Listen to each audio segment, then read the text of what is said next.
Good evening and welcome to the Minions of the Zoo Saturday edition. I'm your host and keeper of the Harry Channel, and with me tonight, our minions SkepTok. Hi, everybody. Serenity Star 13. Hello. And Sora Luna. Good evening. Huzzah. Before the show started, we were talking a little bit about gaming, and I'm dealing with a Mac. I don't have a gaming PC, so I'm somewhat limited. But it turns out that I love city builder type things and just Sims in general. And I noticed there was all this new DLC for one that I've already paid for. And I'm like, let's see, learn a new programming language, waste 120 hours on a Sim program. I'm just like, I don't know. Look into your heart, you know it is true. Maybe I should just learn. Maybe I should just learn another language. The thing is, there's different kinds of computer languages. Okay. Yeah. Harry, do you remember Sim 4? The Sims 4? Yeah, that was Sims 4 or Sim 4. Yeah. We're talking 1990-ish. Yeah, Okay, he's talking about SimCity 4, I think. I played Yeah, some of that's the. what it was. It was SimCity 4. You're exactly I played right. some of the original ones before me too. SimCity 4, and then I sort of stopped. Okay, and then later, when Steam and stuff came out, I started playing a bunch of these indie sim things. And then those were fun, you know. I mean, because you could mismanage things, and then your village would burn down, and everybody'd die of the plague. Big fun, right? And then City Skylines came out, and I was like, wow, this is really fun. That's not what you mean by fun. City Skylines 2 is the follow-up, but it's just like they decided, hey, let's just do everything, and the system requirements for that are just obscene. Oh, yeah. And even with a maxed out system, that thing is just a dog. I mean, they've been improving it, but it is a beast. You can write software that's too fat. Well, the issue is, and someone discovered it because they went into the code, is that for every little person that's rendered, Paradox Interactive, who are the ones who did the game, made it so every single little person's every little tooth is rendered, and their eyeballs are rendered, and their hair is rendered. So it's basically for every little person, it makes a fully fledged little person instead of just like a meeple. So that's what's causing a lot of the problems, and that's what they're scaling back on a lot with it, is like pulling back of making every little person a little person. That's right. So if you zoom in enough, you can see their tramp stamps, and it's just like, you know, it's just... Yeah, someone figured it out, and they were just like, "What the fuck, man?" It's like. Well, apropos of the programming language thing I was talking about. So if you have what's called an object-oriented language, you can come up with like a base type that describes a person, and it has certain functions associated with it. It can manipulate the data. So you can say, give me random person, and then, oh, I want to make that person a fisherman. So then you can make that person a fisherman, but they still have like coordinates and velocity and movement vectors and all the little attributes that a normal person would have, plus the things that are specific to whatever their trait is. So when you write a game program, you could absolutely make it object-oriented, meaning you define objects, they have properties, they have methods that work on them, and you can inherit those into more sophisticated objects. Yeah, the dinosaur zoo builders I play, they have like rangers, and you make rangers, and they have like tourists, and you have the tourists. Yeah. So I like the language I was looking at was Rust, because there's all these Rust humpers. The government has got such a special feeling right now for Rust because they think it'll solve all the security problems. And I'm going, oh God, this looks familiar. It's like, oh, it's a functional language. It's a completely different style of language. It's like going from like a Latin language to a Germanic language. I mean, it's like this is like a totally different way of doing things. I can't say that I like it, but I do find that doing things that you don't want to do that are a little bit difficult is really the only way to kind of expand your brain. So regrettably, I've been learning Rust. Well, if it means anything, Humble Bundle has the Rust bundle, which is all the Rust stuff. Like all of the beginner, the web project, the web app, like in one of their like bundles to go to charity. Well, I mean, it's like so much of it's free. $30. I mean, so much of it's free. it's just been fun to do that because I mean I write code all the time, but I don't usually write in anything other than either very very low level or very very high level. This is new and fun for me, I guess. There you go. Working on my neuroplasticity, but nobody showed up here to listen to me talk about this. So Sora, Yes. hi.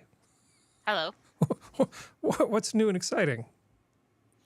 I survived dealing with horrible work tech stuff, so that's exciting. Mhm. We're probably getting a Christmas tree tomorrow, so that's something to look forward to, and that's it. That's it. It'll be trying to get to the next couple of weeks before holidays, the holiday season. But you're and our postal service is on strike. But you're Yeah. killing a live tree Yes. and dragging it into your house against its will. Well, technically, it's already going to be killed. It's been Yeah. chopped when I get it, so I didn't have to do that horrible thing. Okay. But Gosh, we always do live trees.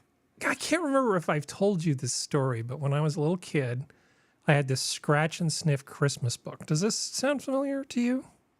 No. Okay, and No. it was about a little Christmas tree, but he was all small and wee, and nobody wanted him. And so he was just sort of looking in on people with Christmas trees celebrating Christmas. So it was like scratch and sniff trees and scratch and sniff hot chocolate and peppermint and stuff like Sounds that. like a DEI Christmas. and so ultimately, you know, he's Christmas all tree. sad because nobody wants him, but All he ends Christmas up trees being are the same. actually finally gets chopped down because yay, and then put like up at the top of the mast on some ship, and he thought he was the luckiest Christmas tree because everybody could see him and all this stuff. And it's like, even as a kid, I'm like, I see a problem with this. This seems So much wrong. It's So like- much wrong. I don't think I would really be all that happy to be chopped down if I was a tree. If I was an editor, So- I would send that story back. Sorry. Probably. No, go ahead. One of my favorite, my whole childhood, one of my favorite Christmas movies, was Christopher the Christmas Tree. Hmm. And watching it back as an adult, I'm like, Jesus Christ! Thank God that your children can learn empathy and sympathy and Jesus, because it's actually very sad. It's so sad. And as a kid, I just loved it, and I'm like, I don't think I learned any of the, or I took out the wrong things out of this special. Yeah. The story of a scraggly pine tree whose fondest wish is to become a beautiful Christmas tree. Doesn't it know that all trees are equally beautiful? Yeah. It's not very inclusive. No, it's not very inclusive. So, yes, Harry doesn't get to do any gaming. I just get to learn new stuff, and Christmas trees are happier outside. You are rusting along. Is it because I thought that this was just the new and improved C++. That I guess it's not. I don't care so much about. No, it's definitely not the new and improved C++. It is Okay. it is a functional programming language.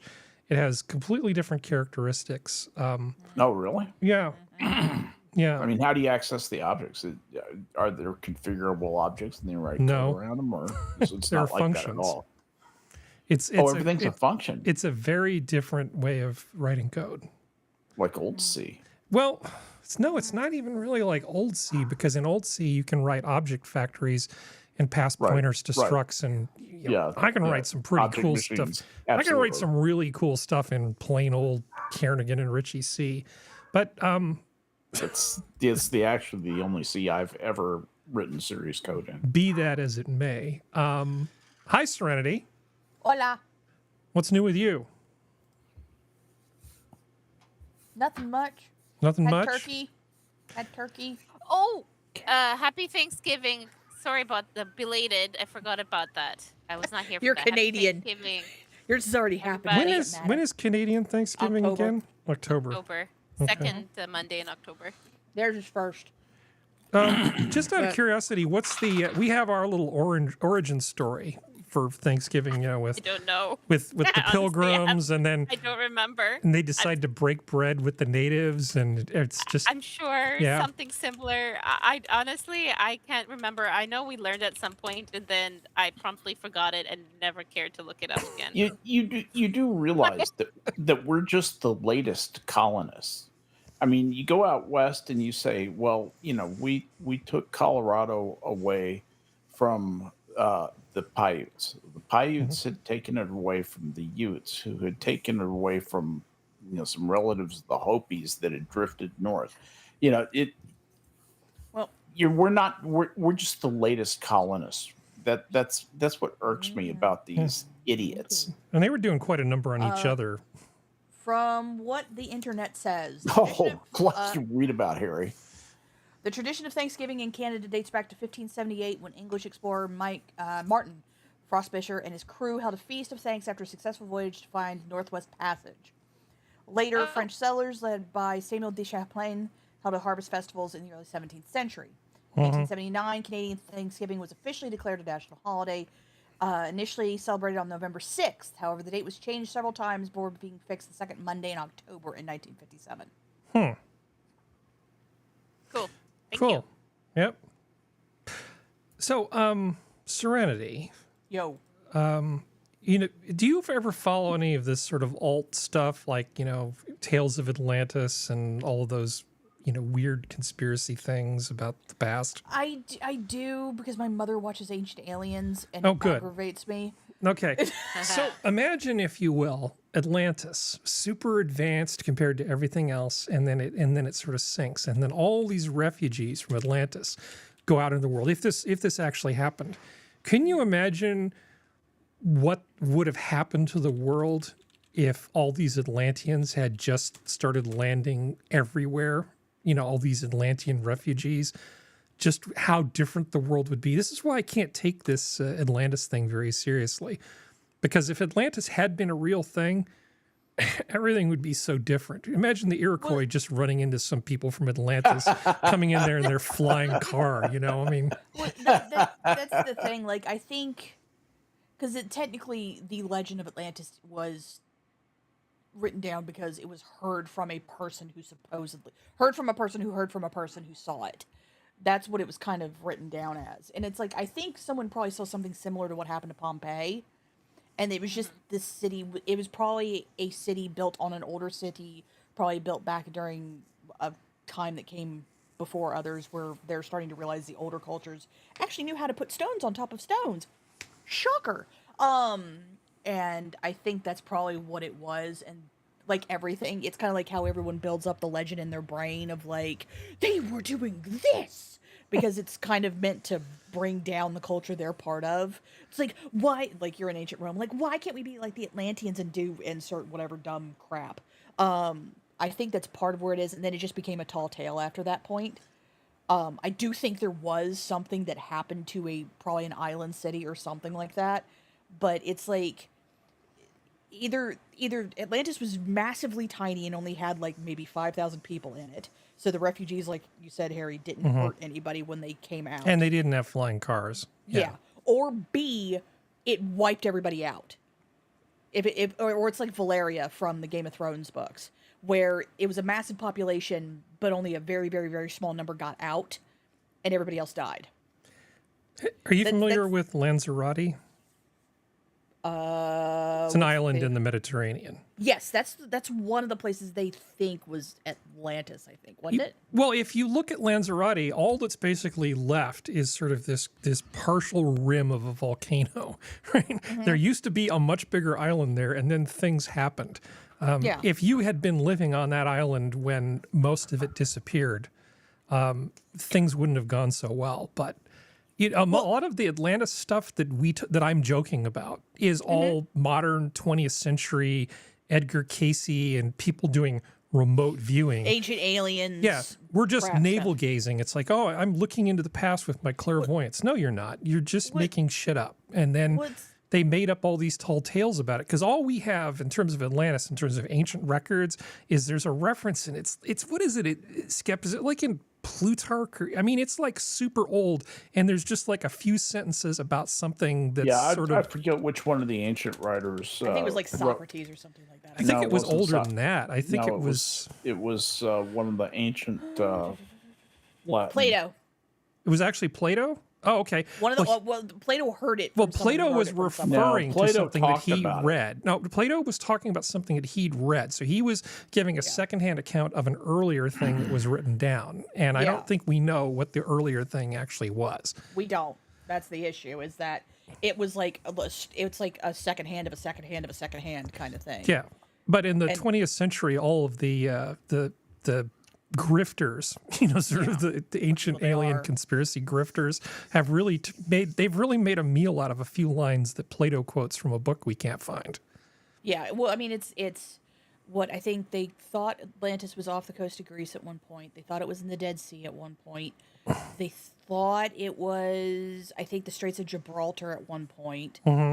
They like because I remember growing up where everybody like was talking about what it was and all this kind of stuff, and I remember hearing the different theories, and it's just like I want ancient aliens to die a slow and painful death. I want it to go away. Oh, I totally Yeah. understand. Critical thinker, yeah. It's like the oldest game of telephone ever. It really is. Like, it's just, well, it's kind of like the West's version of Shangri-La. It's that kind of myth of like, it's this perfect place where everyone is okay and no one hates each other and it's all beautiful and no one gets sick and woo. And it's like, sure, honey. And then it goes all Top Gear and things just stop functioning. Yeah, I've never figured, and now with the dang whistleblower, well, air quotes whistleblower for the UFO guy that's on doing the Senate stuff, doing it the Senate hearing.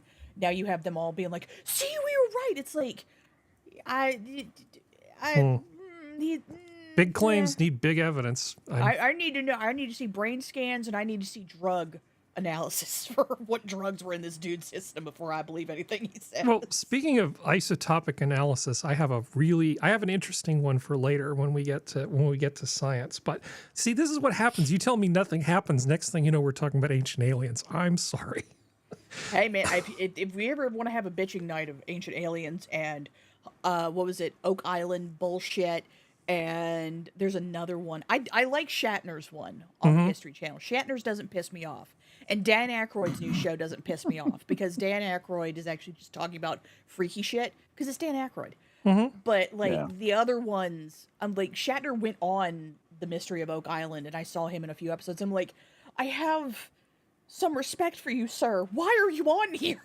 I have They're to just admit something. grifters. I actually don't know about the Mystery of Oak Island, but let's put a pin in that, okay? sorry. Because that'll be something we could talk about can some bitch. some night when somebody needs to cover Sunday or whatever. You and I can just come on, and whoever else wants to do this, and we could just talk about ancient aliens for 2 hours. That would be that sounds like a lot of God, I fun. can I bitch may forever. have to open an alcoholic beverage. I'm not sure I can do that I without may have to do pot. some sort of lubricant. You got to lubricate the subsystem. Thank you, Sora. So, Yeah, I wanted to show off the newest rescue. Hello, little tiny one. ah, Are This you is a the, mixture this of is your the one chihuahua? that my granddaughter pried out of the jaws of a Great Dane. wow. Damn right. Yeah, How's she doing? doing great. Look at that. She still has a crush. face. You know, her leg will always be funny. Yeah. So she walks sideways, kind of. But other than that, she's fine. That's Yeah. good. Sorry, and chat. she's The smart. skep is so small. I can't really fix it readily. I'm sorry. Yeah, no worries, no worries. I just wanted everybody to see my little pup, and her name is Possum. Oh, Excellent. she looks like a possum. Awesome. I have dogs named Possum and Banjo. There you go. Banjo is a solid dog's name. That's like top 10 male Yeah, dog thanks. name right there. Look Thank at you. that face. God, she's I love so the I love happy. little Banjo. Just don't get him a bandana. I'm sorry, dogs it. wearing Do it. bandanas. No, I no, don't it's- like it. We don't do that at this home. Yeah. It's not Bandana, permitted little at this straw hat. home. Yeah. Go All right. hardcore. Enough. Let's see. What the heck was I Enough. going to talk to you about, Skep? I don't remember. Maybe it'll come back to me. Would you be so kind as to say hello to our guest, Yes, which in I think fact, might just be Critical Thinker Guild, but that's okay. You can still Welcome. say hello to Critical Thinker Guild. Critical Thirst Guild, you are 100% of our chat tonight. Thanks for coming and listening to us. There'll be more people along. Stick around. And Yeah. yeah, as 100% of chat, you get a lot more attention than anybody else would. So, you know, it's you're kind of de facto participating in the show. Yeah, well, William Randolph Hearst, man, what a fantastic bit of history that guy was involved in. Oh yeah. I mean, the people that he was connected to, the clout he that was he related had to Patty politically. Hearst. Yeah, he was related to Patty Hearst. And Hearst Castle, it's like, well, what do you do? It's like, I'm a journalist I'm a publishing magnate. And I have a whole bunch of like just sort of screw around money. So he just has bits and pieces of ancient castles and stuff shipped over to the United States and builds Hearst Castle down in San Simeon. Absolutely went shopping. Absolutely went shopping. Yeah. Is this where the inspiration for the Gargoyles TV series comes from? I have no idea. I would think those would be on big Gothic buildings in a bigger city. Okay, so basically a whole castle is taken from maybe the Scottish Highlands and then put on top of a skyscraper in New York. No. Yep. It's And not. then the curse is broken and the gargoyles come to life and he was my love. If only there was a way we could display these things. Well, no, Hearst Castle is up in the hills. It's called a castle. It's up in Hollywood Hills. Sora. It's called San Simeon. Well, I've heard it called Hearst Castle. Is actually what they called it. Yeah, it's actually north of Hearst Los Castle Angeles. it's up by San Luis Obispo. It's just up. It's beautiful though. The pictures of it are beautiful. Oh, Like, I've amazing. been to it a couple of times, taken the whole tour. It is really worth going. Yeah, Very that's fun. Beautiful, interesting, See, called Hearst strange stuff. You're a wizard, Harry. Oh, the no. pool, the indoor pool is Yeah, amazing. I've it's seen so just many pictures. just a little pool. Have a few parties with Errol the Flynn little and wading everybody pool, else. Nothing extreme. The Just- Neptune pool is that I remember just being agog at that. Yeah, that's it. Yeah, like it's beautiful. Jesus. Like at least there was it Hearst that had an affair with the female architect? No, Let's it just was say one of the other yes for the ones. sake of argument. no, it wasn't. I'm thinking of a president. Sorry, I'm thinking of a former president. Had an affair with his female architect. But anyway, As but one it's does, still- yes. But well, I mean, whoever their architect interior designer was, they were on point. That place is beautiful. It's ostentatious, but it's beautiful ostentatious, not ugly ostentatious. It's not the Kardashians. And it's not Trump Tower with, the most beautiful peach marble. It's not. I mean, but that's part of Trump's personality, so I can't judge him too hard for it. Because I'm like, that's just who he is. And like, this is just who... The Hearsts, it's beautiful, but it feels like a put-on because it feels like that early American money that was trying so desperately to be European. Yes, And it's I just- think you got that right, Serenity. Yeah. So for me, it's beautiful, but it's not Hearst because it's like none of them are European like elegance or any. They're couldn't even keep their mouth shut for one thing. But it's like at least Trump is just American ostentatious. That's all it is. It's like that's just who he is. Like it's amazing.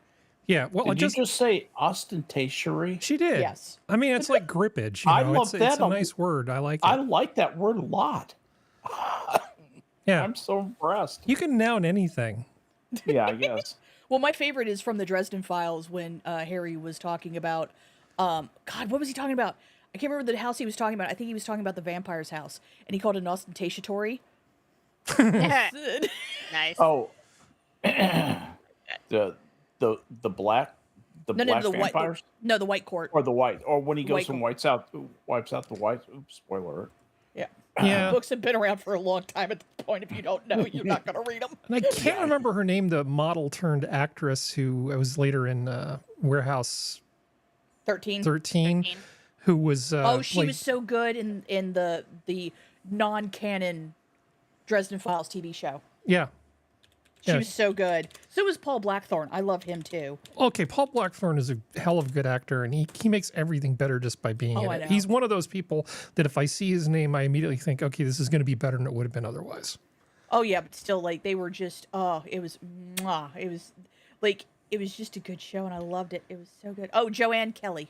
That's her name. Yeah, but back in the day, in Hearst day, everybody who was anybody in sort of Hollywood society, and also in terms of commerce, and a lot of politicians came to Hearst Castle. And that's just yeah. where they would just play tennis in their little outfits and go swimming and just whatever. It was like the hottest place to be culturally probably in the world at that time. Well, that's who Citizen Kane is based off. The patriarch of the Hearst family that's who the main character for Citizen And it was Kane is. Citizen Kane is not a sympathetic treatment. No, it is not. It's really more of like a hit piece. Oh God, yeah. Roseburg. Okay. So they say, I guess we should probably start talking about stuff, unless Skep, you have something else. No. I'm full of turkey leftovers and sitting here with my dog, Very good. comfortably ensconced. Well, I'm waiting for snow to happen. That's all I got. Well, let's maybe talk about space earlier than we often do. So SpaceX has done many, many things with rockets, but one of the things they have not done is they have not been rated to launch cargo or space probes that actually have nuclear power in them. Because it's bad when plutonium blows up, and it's you don't want plutonium strewn all over the launch site or downrange of a launch. So you have to have like a special rating. And it looks like SpaceX is on the way to actually getting that. And they are going to be the ones that get to launch the new mission to one of the Saturnian moons, where they're going to send a nuclear-powered helicopter. Because who doesn't like a nuclear-powered helicopter? I want one. That's the first thing that occurred. I just like everything about this headline. NASA's nuclear-powered Dragonfly helicopter will ride a SpaceX Falcon Heavy rocket towards Saturn's moon Titan. Yeah, you want to see what's going on Titan? Why don't we just send a nuclear-powered helicopter? So it's like our little friend from Mars, but just, orders of magnitude more advanced and more complicated. Yes. Because you can't really use solar panels that far away from the Earth. Cute though. Yeah. It looks like a little roses. Why did they bobsled. make them so charming? It's a little bobsled. Yeah. And then it gets eaten by a sandworm, because then we find out about Spice, and then Dune begins. Yeah. Right. Well, they try to use solar panels whenever they can, but once you get out past Jupiter and then you put something on Titan underneath clouds, you're going to have like 1/100th the solar light reaching it, and then you're going to diminish it further by putting a bunch of clouds over it. That ain't going to happen. So you have to use nuclear. And that's not counting when it gets on the other side of Jupiter in its shadow. Of course, if it was steampunk, we could have like a clockwork mechanism, just wind that thing up. Oh, that would be awesome. But I will go for nuclear Perfectly punk. polished brass. That's the stupidest thought I've ever had. Wait a second. So if you had like steampunk space probes, like if in a steampunk story, if you were going to send something to the moon, it would literally have to have a clockwork mechanism, wouldn't it? It depends on, because steampunk technically can't exist without either nuclear punk, diesel punk, or clockwork punk. So it's just the facilitation of the engine system is what steampunk is. So you need one of the other three in order for it to kind of go. I've seen people do diesel punk and steampunk, and I've seen people do clockwork. Clockwork's the most known one with steampunk, but I think steampunk has undergone inflation as a paradigm. It kind of has. Most people nowadays, especially in writings, will put steampunk with magic. Yeah. To kind of make it work. There's a couple that have started to do steampunk and nuclear, which I'm excited for. I'm interested to see where things go, because that's a steampunk nuclear.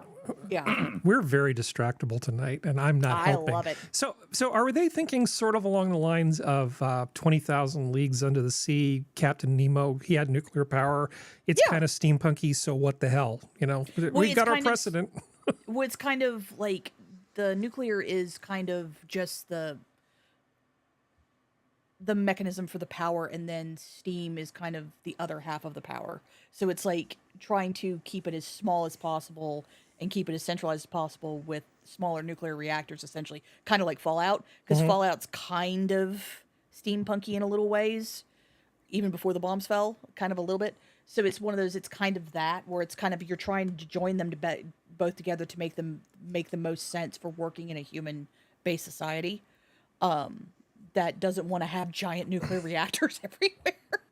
So it's basically the nuclear is just used to heat the water for the steam, and then the steampunk stuff takes the rest of the way.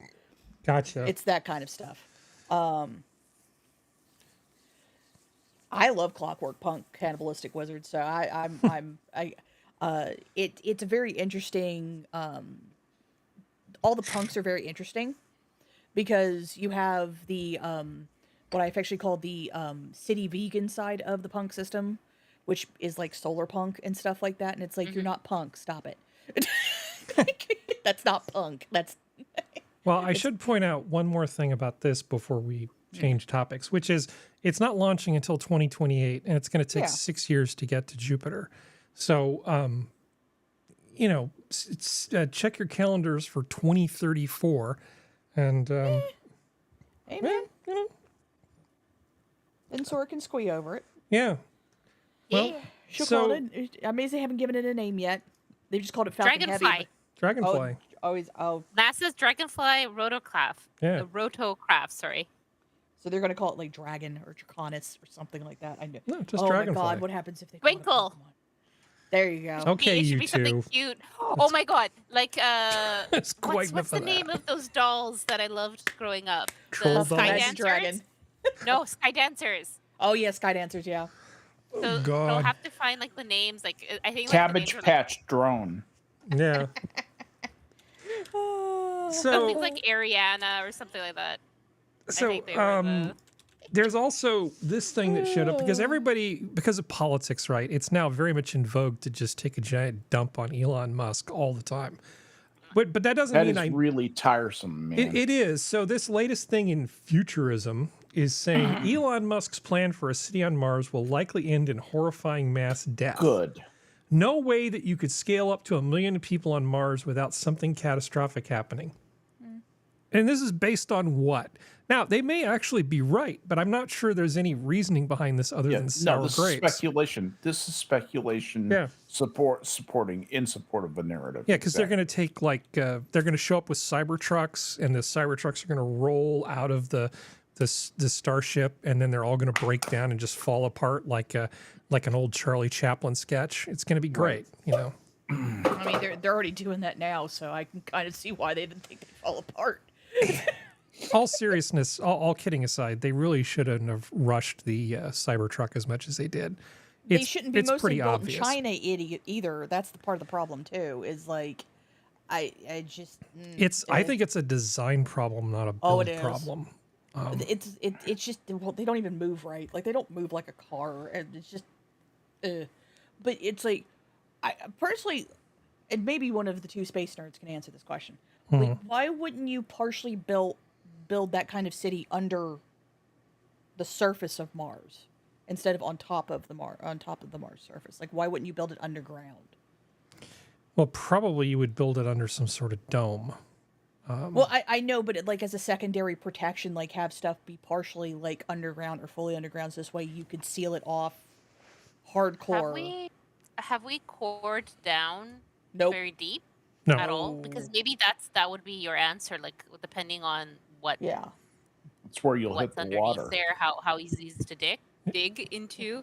Yeah.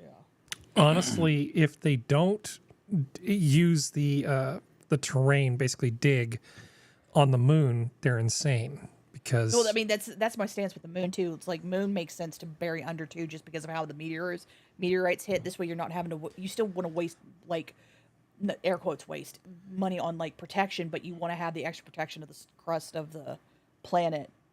But you protect the need moon. radiation protection. And Well, that too, and that helps also because it's like it's a mitigating cost theory too of like storms, meteorites, radiation for both Mars and the moon. Of like, wouldn't it make sense to you could build it under a dome, but also build it a little bit underground or some of the stuff Dirt underground is to make it dandy easier. radiation shielding. water's better. Yeah, water's even better. Yeah, water is amazingly good as a It radiation really shield. is. So in terms of like sending a spacecraft to Mars, and sorry, I'm getting a You little have off the topic. water in the outside. One of the things they've thought about doing is actually using like the water and storing it in a blanket around the bunker where you go when there are solar storms. Okay, how thick would the blanket have to be? As thick as possible. Well, I mean, how good is, like you said, water's really good at it, but like, Yeah. does that mean you It need like a foot? depends on the strength of the gamma ray that's Okay. piercing your ship. Yeah, more is Okay. better. Yeah, more is Honestly, better. you really can't you can't carry enough lead, reasonably speaking. But since you need water anyway, you might as well wear it around you and use that for your shelter. You don't wanna But you're use right; it may lead make long-term perfect for shielding. it may make perfect sense to dig or at least partially bury a lot of that stuff. So they'd be like hobbits on Mars. It'll be great. Well, I mean, to me, it makes the most sense for if there's just because of. 'Cause I know Skep talked about the fact that the atmosphere isn't thick; it's like 2 people tall or something like that. So it's like, to me, it makes sense because then you have, if it's underground, if need be, like there's cracks in like any kind of shielding, you could literally like blow up the tunnel that connects stuff and have the ground close in on it to cut it off. So this way you're not leaching stuff out into the atmosphere that's going to kill you all. That's So- my logic. So the real problem here is you have so imagine if you would, there was some sort of plague and most of humanity died off, right? Okay. And you only had, say, 1,000 people left. It would Okay. be really, really hard to have anything that looks like a civilization with 1,000 people left. So if you took the 1,000 smartest, most capable, most fantastic, best looking, best singing, whatever people and sent them to Mars, and they weren't getting continuous support from Earth, Yeah. it would be very hard for them to thrive because everything would be infinitely more difficult because you're on Mars. Everything's against you. You know, so can you keep people alive on Mars? Absolutely. But in some sense, 1,000,000 people might be more sustainable than 10,000 people because you like- have to actually get to the point where you Right. can find ways to generate power, gather your own resources. You have There's to a lot build of things there. failover, too. You can't just expect all of the building materials to come from Earth. So at some point you have Yeah. to find a way to take the things at Mars and actually build structures out of it. Yeah. So From local materials, yeah. it's So- it's the getting from 100 Point A to B, to like point B. 100,000 that's the hard part. Yeah. Well, So it's you- like it's kind of like how we have those camps in, is it both Antarctica and It's Antarctica. yeah, it's Antarctica, because I know the one guy, like, it's kind of like that. They can survive for a little bit if they get cut off Yeah. by a storm, but they can't survive permanently. The Arctic one we call Canada. There you go. Yeah. But yeah, okay. So it's just But there's nothing at the pole. Oh wait, sorry, except for Santa. Santa's there you go. at the poles. and the reindeer, but they got magic. But I mean, at the same time, I get what you're saying, but at the same time, like, there is going to be death Yeah. for some people that go to Mars. But That's there's no like, that's- logic behind this statement. The thing is, yeah, if you're Yeah. doing something inherently risky, absolutely. But it almost doesn't have anything to do with the fact that Elon or scaling to 1,000,000 or anything else. Something catastrophic could happen anywhere. Well, yeah. But it's so stupid. Like, where are you pulling this 1,000,000 people out of thin air? It's just like, so how many years will it be to get that many people up there? I mean, you'd have to make some Right? of Or them. what do you expect? It's so I don't know. We're not going to move 1,000,000 people there. That's for damn sure. Yeah, I don't, I Yeah, don't, I so don't where are think they people will getting ever this be. I don't think people will ever travel in large numbers to the stars. I truly do believe that humans will either find a way to graft their consciousness onto something that is more durable and long lasting, or they will become irrelevant and it will be the AIs, which are not but a few years from becoming what we consider conscious. Well, here's the science fiction story, Skep. Yep. You take genetic material from Earth, you put it in a ship that has the ability to basically grow humans from the genetic material.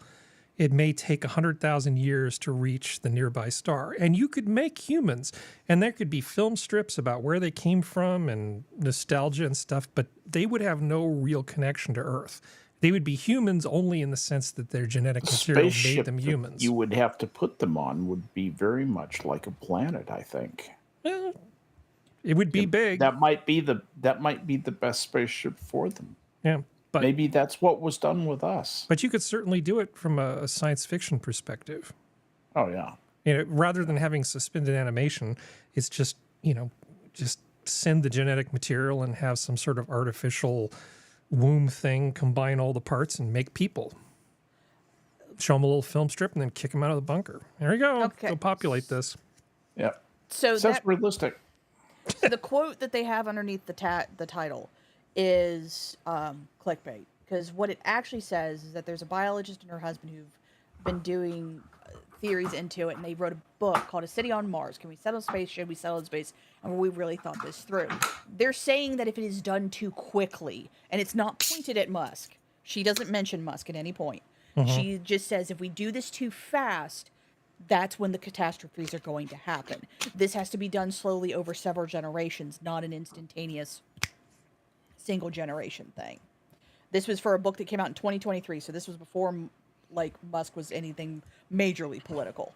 Whatever So that's happened? what it- Whatever happened to that bunch that was going to be the first 100 people on Mars? Do you remember that? Had a bunch of people signed up for it. Yeah. I think I believe the Ricardo Montalban in space genetically engineered thing before I believe some of this other stuff. But one-way tickets to Mars are going to be available before too long. Sometime in the 2030s. Somebody in the chat, I think it's Assassin, was saying the planet Starship was a Star Trek episode. Yeah, it was. But that's a different sort of thing. That was a multi-generational keep them alive. I'm saying, Right. just send the blueprints and some raw materials and then make new humans when you get there. It is a clickbait article, but it's mostly, I think, sour grapes. They're trying to take this book and spin it into anti-Trump propaganda. Not Trump. Well, effectively, by yes. proxy. Yeah, by proxy. All right, let's talk about something else.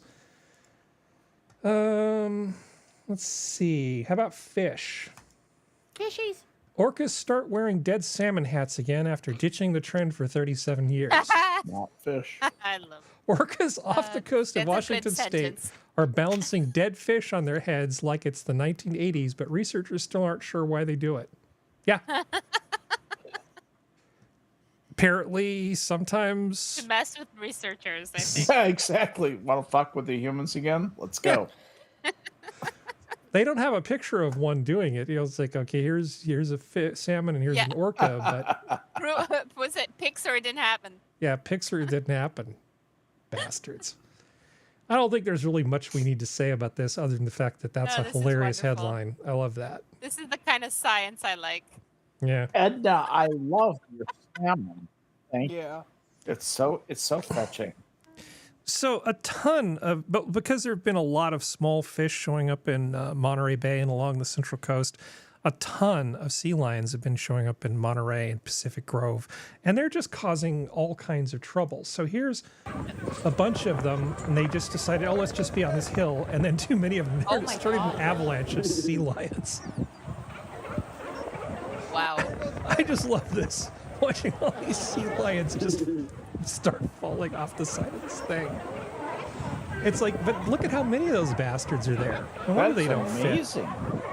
That is absolutely amazing. They're that dense. Yeah, and that's just along the water near Monterey, Skep. That's Yeah. all that is. It's just, Oh, it's probably someplace I've walked. I've never seen that many. Well, actually, it's probably right by the postgraduate school, but that's astonishing. I've never seen There's that many two sea ladies lions there. there. Wanting to pet the sea lions. Of course.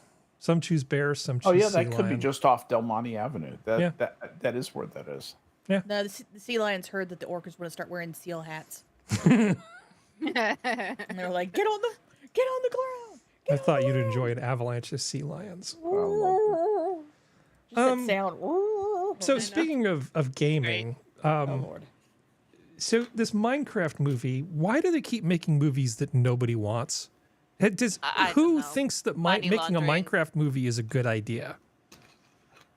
And I like Minecraft, but why would I want to see a movie with Jack Black and a bunch of animations. This, There's nothing appealing. Not even like if there's nothing else to watch, I'd rather be silence.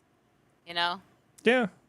I'm afraid to It's play like- the trailer because I think something bad will No, happen to it's us. Warner Brothers. It's Warner Brothers. Don't do it. Yeah. Warner Brothers will hit you real fast.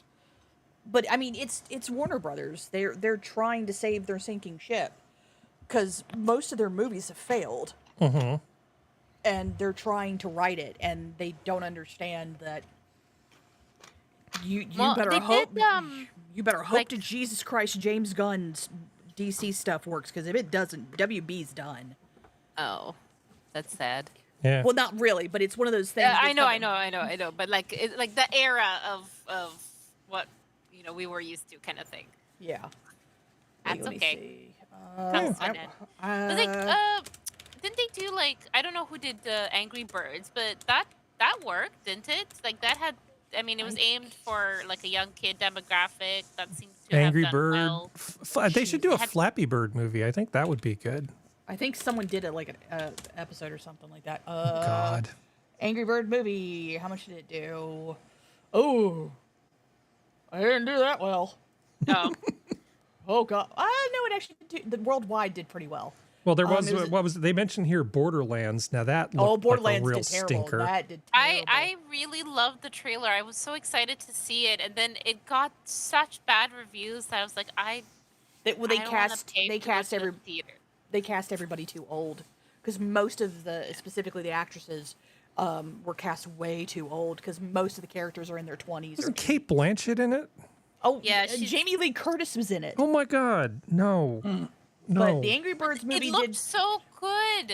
Like it looked. The trailer was so well edited. But I learned since the first Suicide Squad and a Valerian Planet of 1,000 Planets, whatever that the full thing. I got bitten twice. The third time's not gonna happen. So because I got lured in by excellent trailers, and I'm like, can I see the movie that this editing team made, please, for the What's like 2-minute trailer?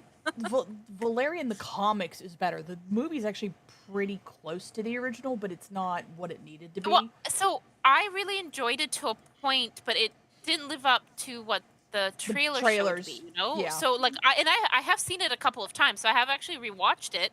Yeah. So it wasn't to the point of like I'm never watching it again versus Oh, yeah.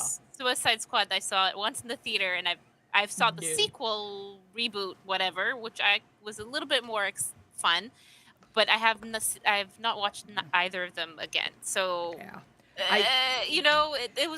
so when I was starting to hear, and I know don't base other people's, if you want to see it, etc. But I was just like, you know what? Everything's so expensive nowadays. I'd rather wait till it's in streaming. I still want to see it, but I don't want to go out of my way to pay, first day tickets to see it. You know?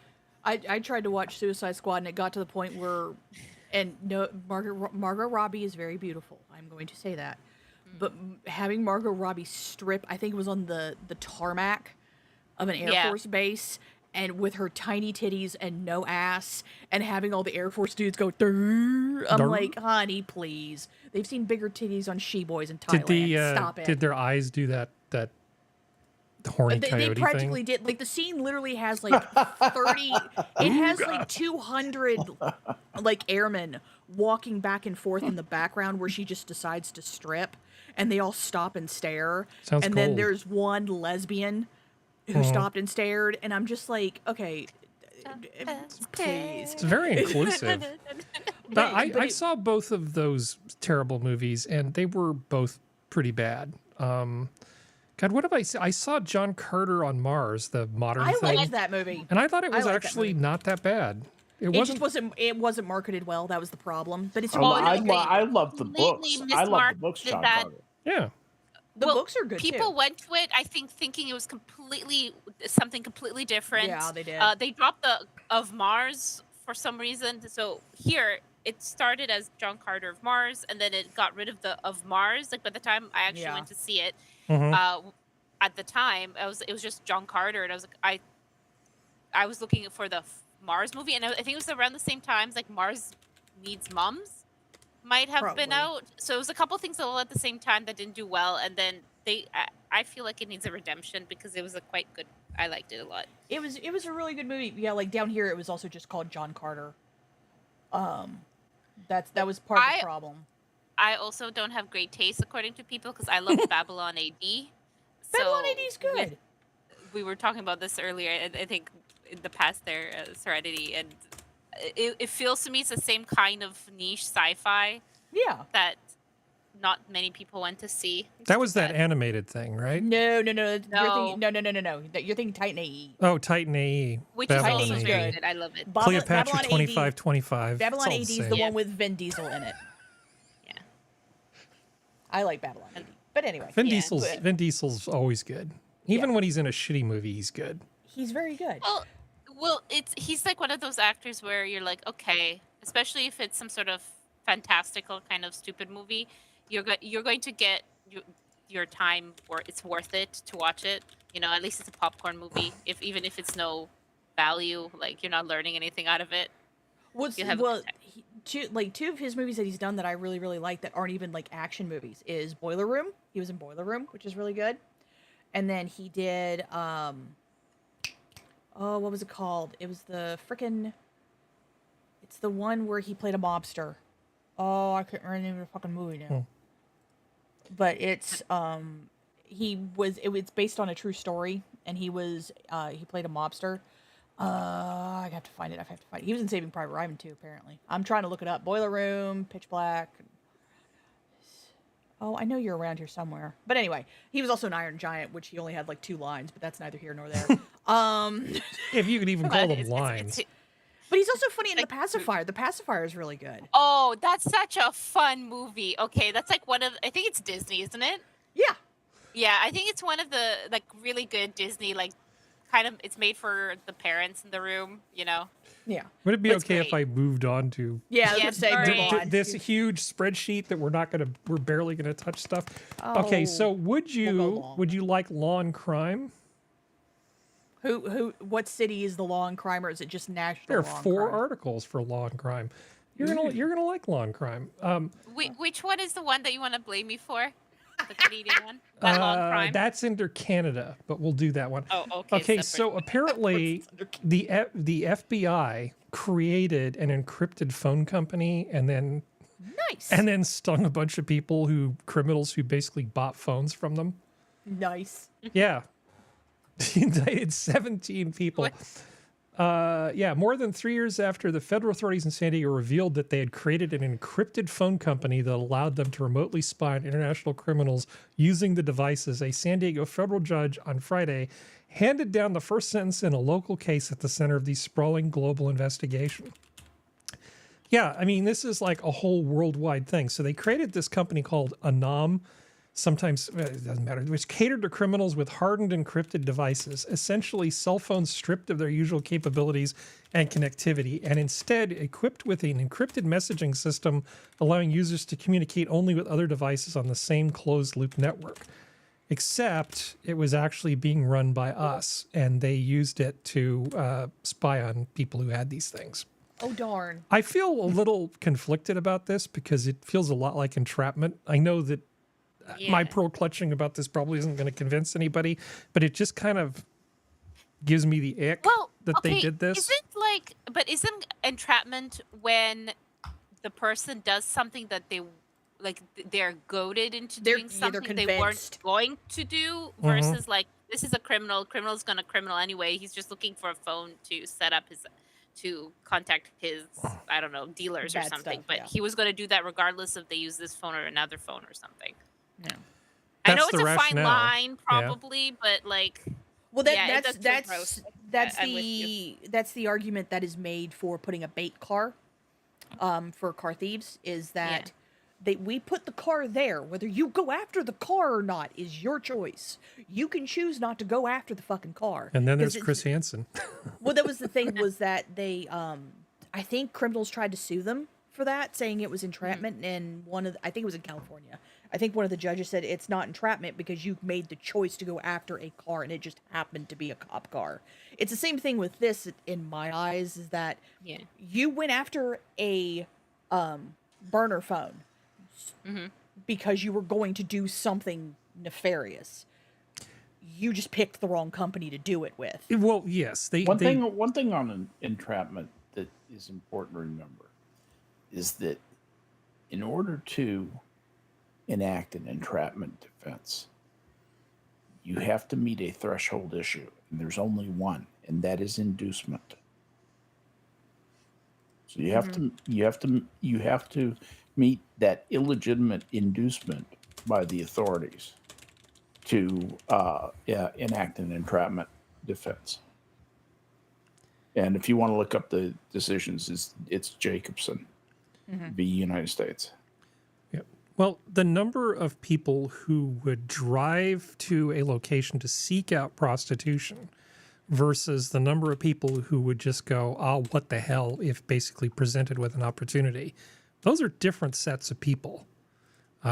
That's sort of like the difference between eating cake late at night out of the refrigerator and getting in the car and driving to go pick up cake.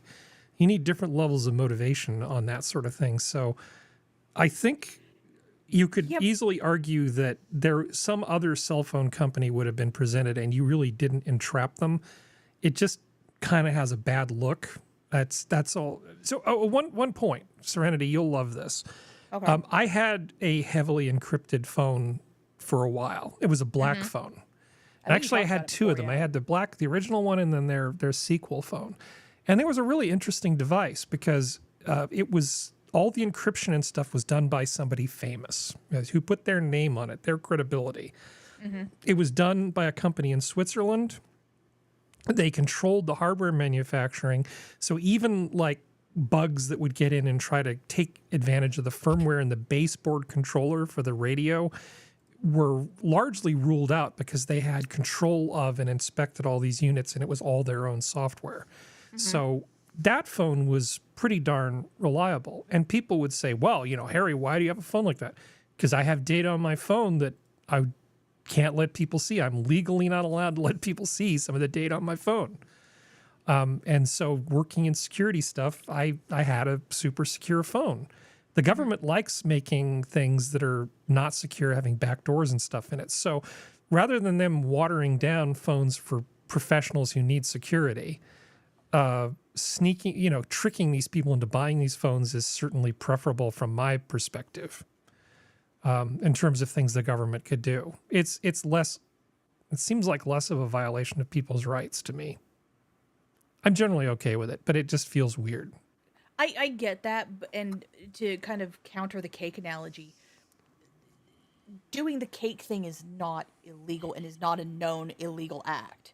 Going after a prostitute in the United States, when even most countries where prostitution is illegal, even if it's fuck it, it's still an illegal act, and you are making the choice to perform an illegal act, and knowingly in many cases choosing. And that's the difference. I get what you're trying to do with the analogy, but it's like they were doing it for a purpose of doing something that they know they shouldn't be doing to do nefarious things versus like flying to Amsterdam to get a girl or a guy, whatever your tastes are. Yeah. But that's kind of the difference, is that it's like they did it for a purpose of doing something they shouldn't versus someone doing it like for you where it's not, you just didn't want the bloatware and all that other stuff because you have to do with the technology and the companies you work for. That's two like different things. Yeah. Because it even says drug traffickers, money launderers, and God knows what else, because we all know that drug traffickers and money launderers never do only one thing. And both of those usually lead to human trafficking. Yeah, some of them invest in shitty movies. Well, I think the prostitution example is valid, honestly. Yeah. So imagine you go to Vegas for a convention, right? And you have some drinks or whatever, and you didn't go to Washoe County to go to some place that's got ranch in its name, right? You're just in the hotel, minding your own business. You're tired, you've had a few drinks, and then some woman who's like an undercover cop starts chatting you up at the bar. You definitely, the threshold that somebody has to get to in that situation is dramatically different than somebody legitimately, willfully planning and going out. And like, it's kind of like first-degree prostitution versus third-degree prostitution from the John's perspective. Well, the thing is, if she chats him up, it is entrapment, because she is enforcing the stance on him to make contact first. Usually with that kind of stuff, they do not make It has to contact be first. coercion or mild persuasion. Yeah. And titties being out could be considered mild persuasion. Yeah. I would consider it mild persuasion. So it's he or she, like I said, we'll be fair. He or she has to make contact with the person first. And if they make the contact and then it goes that way, because they're always recorded conversations, that's when it kind of. But if the undercover cop seeks out the John or Jane first, and then hits them up and starts talking to them and starts leading them, that's entrapment. But if they walk up, hey you prostitute, that's not entrapment. All right. Well, I have some That's my good news. stance. I have some good news for you. A follow-up to something we've talked about before. Da-da-da-da. The Justice Department has stopped the DEA from their ridiculous airport searches, because what they were really doing was just shaking down people and randomly inspecting, essentially coercing people into letting them inspect their bags. Yeah. Because if you're about to miss your flight, that's a real good way to coerce somebody into just giving up on their rights, their Fourth Amendment rights in particular. Yeah. And so they have said, no, we're not going to. The DEA said, has been told no by the DOJ that they're not going to be doing this for a while or ever, maybe. So I'm glad. If we can just get rid of civil asset forfeiture completely, that would be even better. I'm right there with you. So here's a story. I think you're going to like this one. Dutch police find gnome made of MDMA during drug bust. Yeah. You heard about this? Nice. Yes, this is Wait, what? It's made out of what? Officers MDMA. in the southern Netherlands have found a garden gnome weighing 2 kilograms made of the drug MDMA. I'm so happy to hear about this. Yeah. That's a dome. I think right this there. involved a dog getting sick and then bad things Probably. happened. Yeah. Probably sniffed it. Shouldn't have been sniffing it. Yeah. Drugs appear in many shapes and sizes, but every now and then we come boy, across howdy. special things. The gnome was found among suspected narcotics during a large drug search. It is in a strange place to keep your garden gnome. That's why we decided to test it for narcotics. Yep. Yep. Well, I mean, also, if you're going to do that, I understand it's going to destroy the drugs, but you got to paint it like an actual gnome too. Like that. No, if you're going to do the gnome thing, go hardcore. Yeah. That's No my half stance. measures. That's what you're Yeah. saying. Okay. Or take a real gnome and put it in the real gnome. Like, Okay, I was asking Sora before this if she was familiar with Guy Fieri, and I assume you're all familiar with Guy Fieri, right? yes. Oh yeah. He went to Okay. a hot dog spot here in my neck of the woods. Okay, Guy Years ago. Fieri and Sammy Hagar have a tequila business together. And boy. it looks like some kind of weird inside job because 2 semi-trucks full of tequila coming up from Mexico have just sort of crossed the border and then got lost. And that's like all the tequila that they were going to sell during the Christmas season. And this puts a bunch of people out of work in the U.S. and really, really hurts the small producer that they've got making the tequila. Because ain't nobody going to get paid because there aren't going to be any sales of all this stuff. If you're going to steal 2 semis worth of booze, a bunch of douchey tequila seems like a pretty good moneymaker. How much? If it's only $1 million worth, how much is per bottle? It's 2 semi trucks. Like that seems awful low for. Well, it said 2 freight trucks, so maybe they were more like panel trucks. But it said 2 freight the trucks haul- carrying $1 million worth of tequila. The haul amounts to about 12% of the company's annual sales. Okay. Yeah. Oh, it's 40 cases of new extra añejo that spent 39 months aging in barrels, he said. So 4 cases. Yeah, they got some money in that.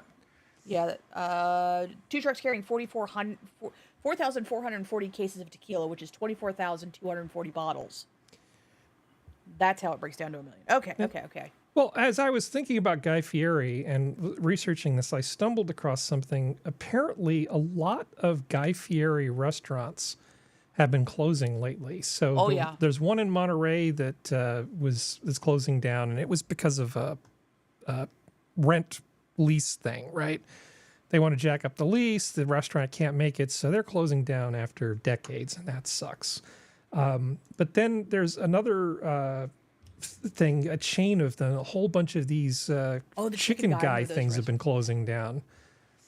And so much so that I even found another article just saying how many of Guy Fieri's diners, drive-ins, and dives restaurants have closed. So Probably a lot of of this list that he's come out with, he's had about 1,400 restaurants on the show. And let's see, where is the list here? 224 out of 1,498 and counting have closed since he's That's not too bad. since he's highlighted them. But it got me to thinking: is he really the Jim Cramer of food? You know, because Well, I mean, to be fair, COVID wouldn't have helped a lot of those businesses because they were small Yeah. independents.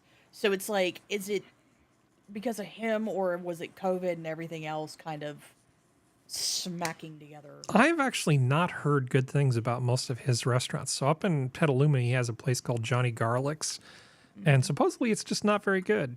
I've heard good things about his restaurants in Las Vegas, but Las Vegas also has a really good tendency to, with their restaurants, to kind of keep some of the restaurateurs on a short leash, I've heard. So that might be reason why, but at least the ones in Vegas I've heard are good.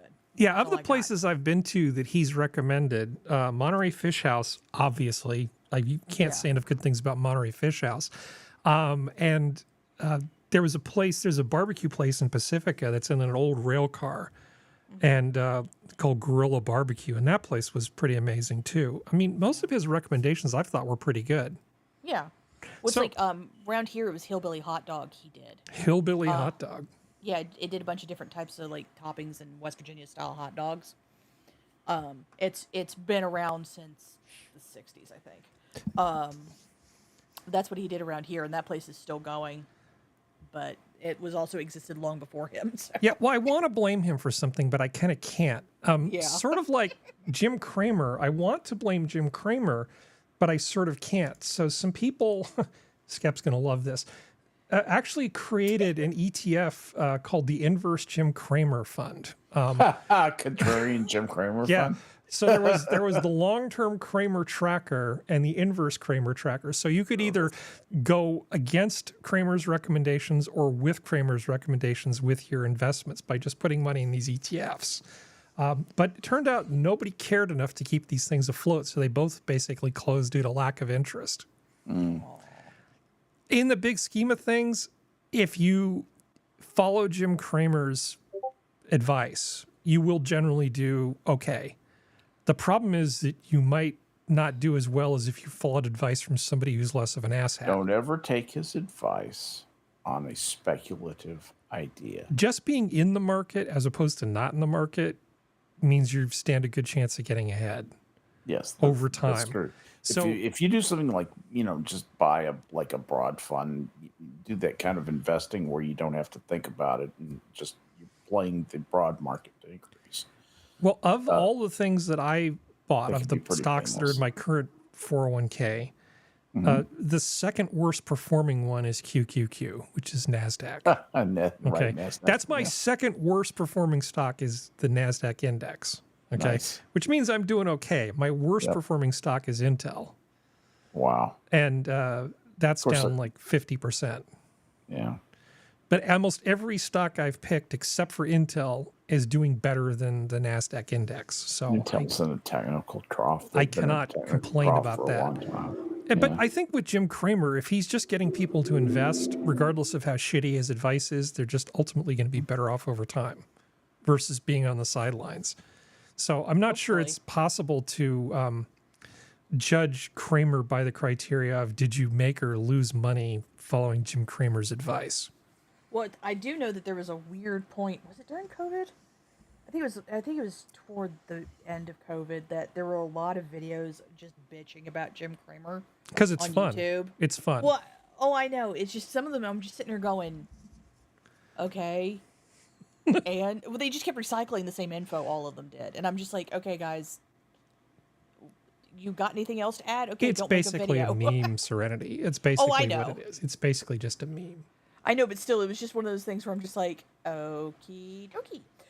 Speaking of Oak, Oakland accidentally published a report Hey. saying the city could face bankruptcy. Yeah, they put out this report talking about their Accidentally. what? Accidentally, air quotes. Well, they retracted it and put out a new one that didn't have any mention of this. Tells me some intern did something on it. Yeah, somebody sort of forgot to edit that. They're saying, yeah, Whoopsies. with the situation in Oakland, things aren't going so well. And says, immediate action is necessary to maintain the solvency of the general purpose fund and avoid Chapter 9 processes. That's a bad look. That's not what you want to hear about your city. They're not going to be able to do anything. Nobody's going to invest in them, and they will not be able to sell bonds. Not until They are screwed.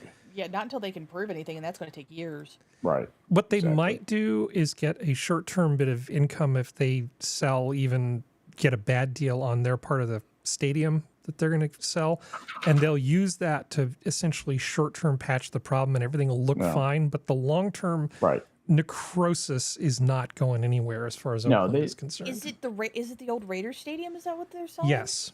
Okay. Yeah. Or is it the old A's Stadium? I don't know. I don't follow sports ball. It's the old A's stadium. It's the old A's. Yeah. Okay. Yeah. Well, they've had so many teams convince them to put money into stupid stadium deals and then leave that I've lost track. Well, the Raiders were there for years, at least. Well, at least for a time. Well, they left and then they came back and, this time for real BFFs, and then they left again. Which I don't blame them because none of the players even wanted to live in Oakland. Yeah, the Raiders are basically like, never mind. I'm not going to make that analogy. Yeah. But it had Stop yourself. Well, I've already said one borderline creepy thing. I don't want to do too many of those, or it's going to look bad. All right, Canada. 2 Canadians arrested for failed murder plot in Monterey County. One of them looks Sora still here? I'm going to stop. I'm here. Okay. So apparently, 2 men who traveled from Canada to Monterey County have been arrested and accused of attempted murder after a triple stabbing on Sunday. The stabbing stemmed from one of the attacker's obsessions with a woman who he played video games with for years. Oh God! So essentially, this guy and his friend decided that they would come from Canada to Central California to try and find some woman who they played video games with.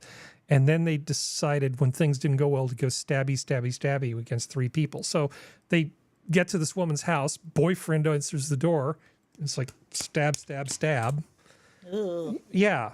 I thought you guys were supposed to have good mental health and stuff. You don't usually hear about Canadians going off the rails like this. At least I don't. They usually go off the rails in their own Isn't the guy country. who attacked your politician with a knife, or with a hammer, wasn't he Canadian? Oh, yeah. Which He was like politician here was it? illegally. I think he was Canadian. That was Paul Pelosi's underpants that dude. hammer Yeah, party. that dude. Yeah, that dude. Yeah, that's right. No, we Nothing don't have. is I mean, like suspicious there. access everything is to fine. professionals here is impossible to get. The wait lists are too long, so no. Yeah. They must So have this just is get not stopped surprising. At the border. They must have just get stopped at the border, Harry. That's what it is. It's not that they don't have crazies. It's just the crazies get stopped. What's the Fell through stupid? the sieve. What's the Venezuelan gang? Like Agua that gives me anything. Tenda de Agua. What's the name of that? Shemp. Stupid, Just say Shemp. what is the stupid name of that gang? The Venezuelan one. What? Harry, that gives me nothing.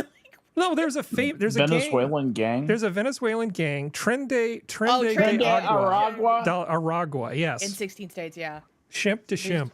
Yeah. I'm so used to seeing them. I was reading this. I was like, triple stabbing. Okay, Canada. What the hell?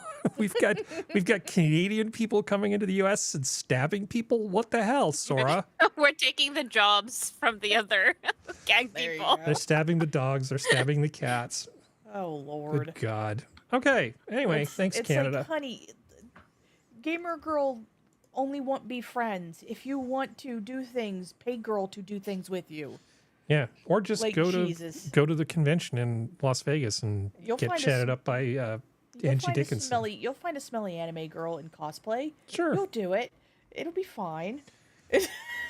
Let's see. Let's do China as asshole. Okay. I'm always asshole.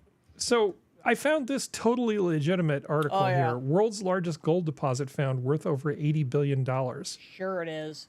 And I was like, oh, well, where is this? And of course, it's in China. So China totally has found the world's biggest Yep. gold deposit. Yeah. And this, of course, has nothing to do with BRICS or world monetary policy or anything not at else, all. right, Skep? Yep.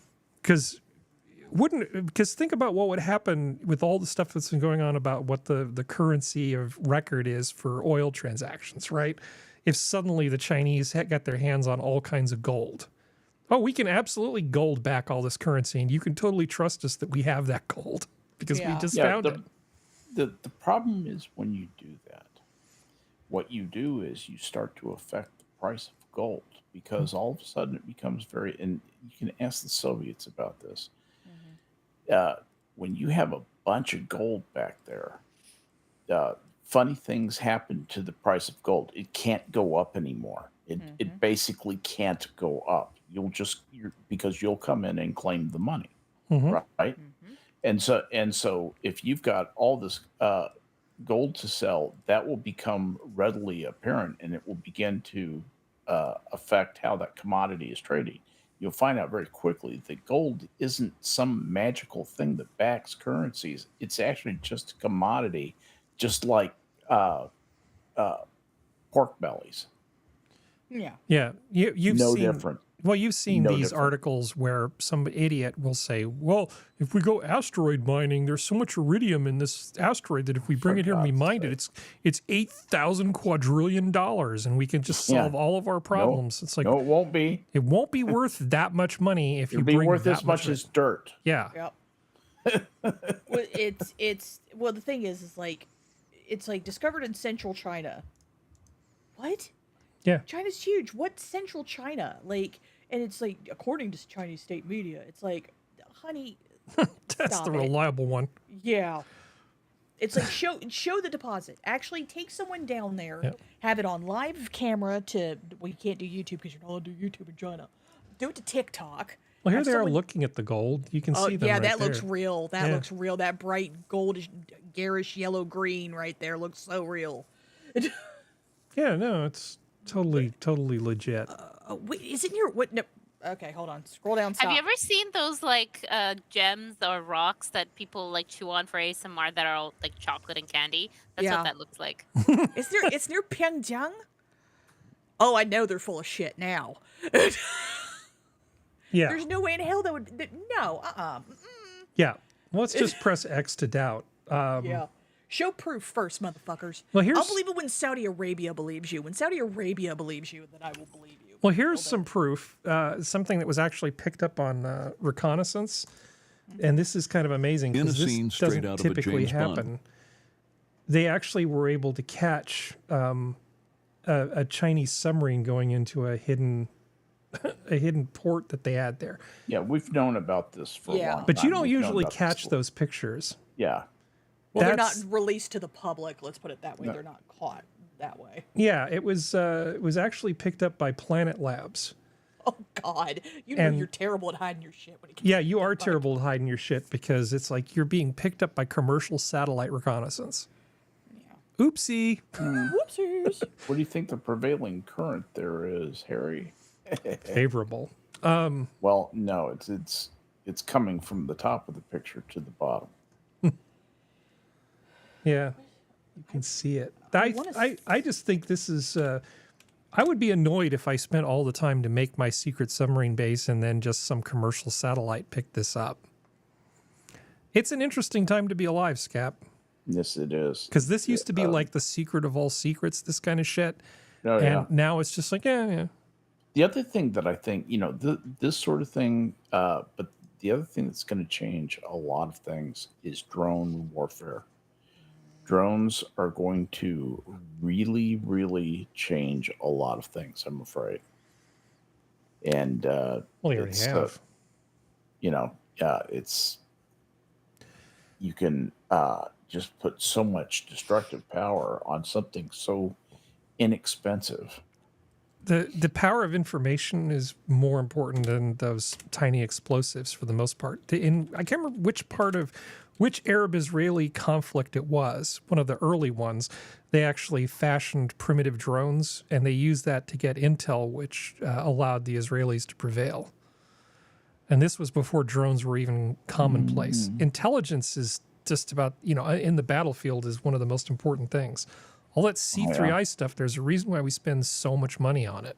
Ask MotZ. Yeah. Yeah. Yeah, knowing what's happening on the battlefield is sometimes more important than the size of your army or just about That's anything true. else. Although selling explosive pagers to your enemy, Always a good selling thing. them, So, selling them. so China is doing a little saber rattling, and this to me is like the emptiest of saber rattling. China issues new missile warning to U.S. and Philippines, and all this warning is like, here's a list of places we could attack if we felt like it. Okay. Like, go ahead. Yeah. I mean, what is this supposed to mean? It's like you've given me a list of cities that you could theoretically Yeah. attack. We've got war game software too. We Yeah. know. We know. Okay. Yeah. Yeah. Everybody knows. Even the Philippines, they've got war game software too. They Yeah. know. I mean, We all know. I found a civil defense map thing in my garage behind a bunch of stuff, and it essentially it said what to do in the event of a nuclear attack, and it listed primary, secondary, and tertiary cities that would be based on our projections of what the Russians would do. Everybody knows. Everybody knows that there's no place on the earth you can be that's totally safe from all this stuff. So But what do you need to duck and cover? But what do you expect to accomplish with this thing? Because the Soviets did the same. It's not the Soviets. Excuse me. The Russians did the same thing about Ukraine. They started saying, "Well, here's a list of cities in Europe we could attack if we felt like it." Unless you change your defense posture, I don't really see where You have to anybody should look get at worked this up from about a Chinese point of view. this. Yeah. The way the Chinese, what impresses them militarily is stuff stacked real way across or way high. They like big. They just like big. And I think this was to show the world how big they were. That's all this was. Well, here's the same story coming out of Russia, right? In the same week, basically, China and Russia put out the same press release, just with different names in them. And this is the ultimate nothing burger. Yeah. This is well, Putin is trying to shake the spear at Europe, and he's making all these ominous noises about using nuclear weapons and whatnot. He's not going to use nuclear weapons, I promise you, because he knows that he would get jumped. He would get jumped. He would get nuked back, and there would not be a Russia anymore because there's really only one city that matters in that country. Well, it's like Poland's been itching to take a war to Russia, to have an excuse to go after Russia for the longest time. Poland's not going to damage Russia anytime soon, but I know, but it's like when you take into consideration that Poland's just been public about it. There's plenty of other countries that also just are looking for an excuse to go after. yeah, It's the same thing with China. Russia has a lot of enemies. That's Oh, yeah. absolutely right. You're absolutely right there. It's the same thing with China. It's like if China does anything, Japan, Korea, Vietnam, the Philippines, Taiwan would just wham. Oh, yeah. Japan specifically, because Japan's been itching because it just wants to take China down a peg, and that's kind of the thing of like Japan's got those dandy new fighters they're manufacturing now. yeah, but it's the whole fact of like just it's like Putin does not look healthy in that video that was just on a second ago. Not this whoever this bitch is, but it looks like he's wearing pancake makeup. Like that's not regular makeup you're supposed to wear on camera, but like something that mattifies too far. I think he's trying to hide how sick he really is, and I still think he's just trying to have his moment in the sun before he passes on from whatever it is it's killing him. Because I think the ruble I think they announced that the ruble's now even lower than it was in worth. Like Blinken today. can't leave his job soon enough. Honestly, we need to get some adults in the room, and honestly, I'm going to be very happy to see Biden and his group of idiots get the hell out of there. It can't be any worse. I mean, as long as we don't get John Bolton involved, screw that guy. Jeez, no kidding.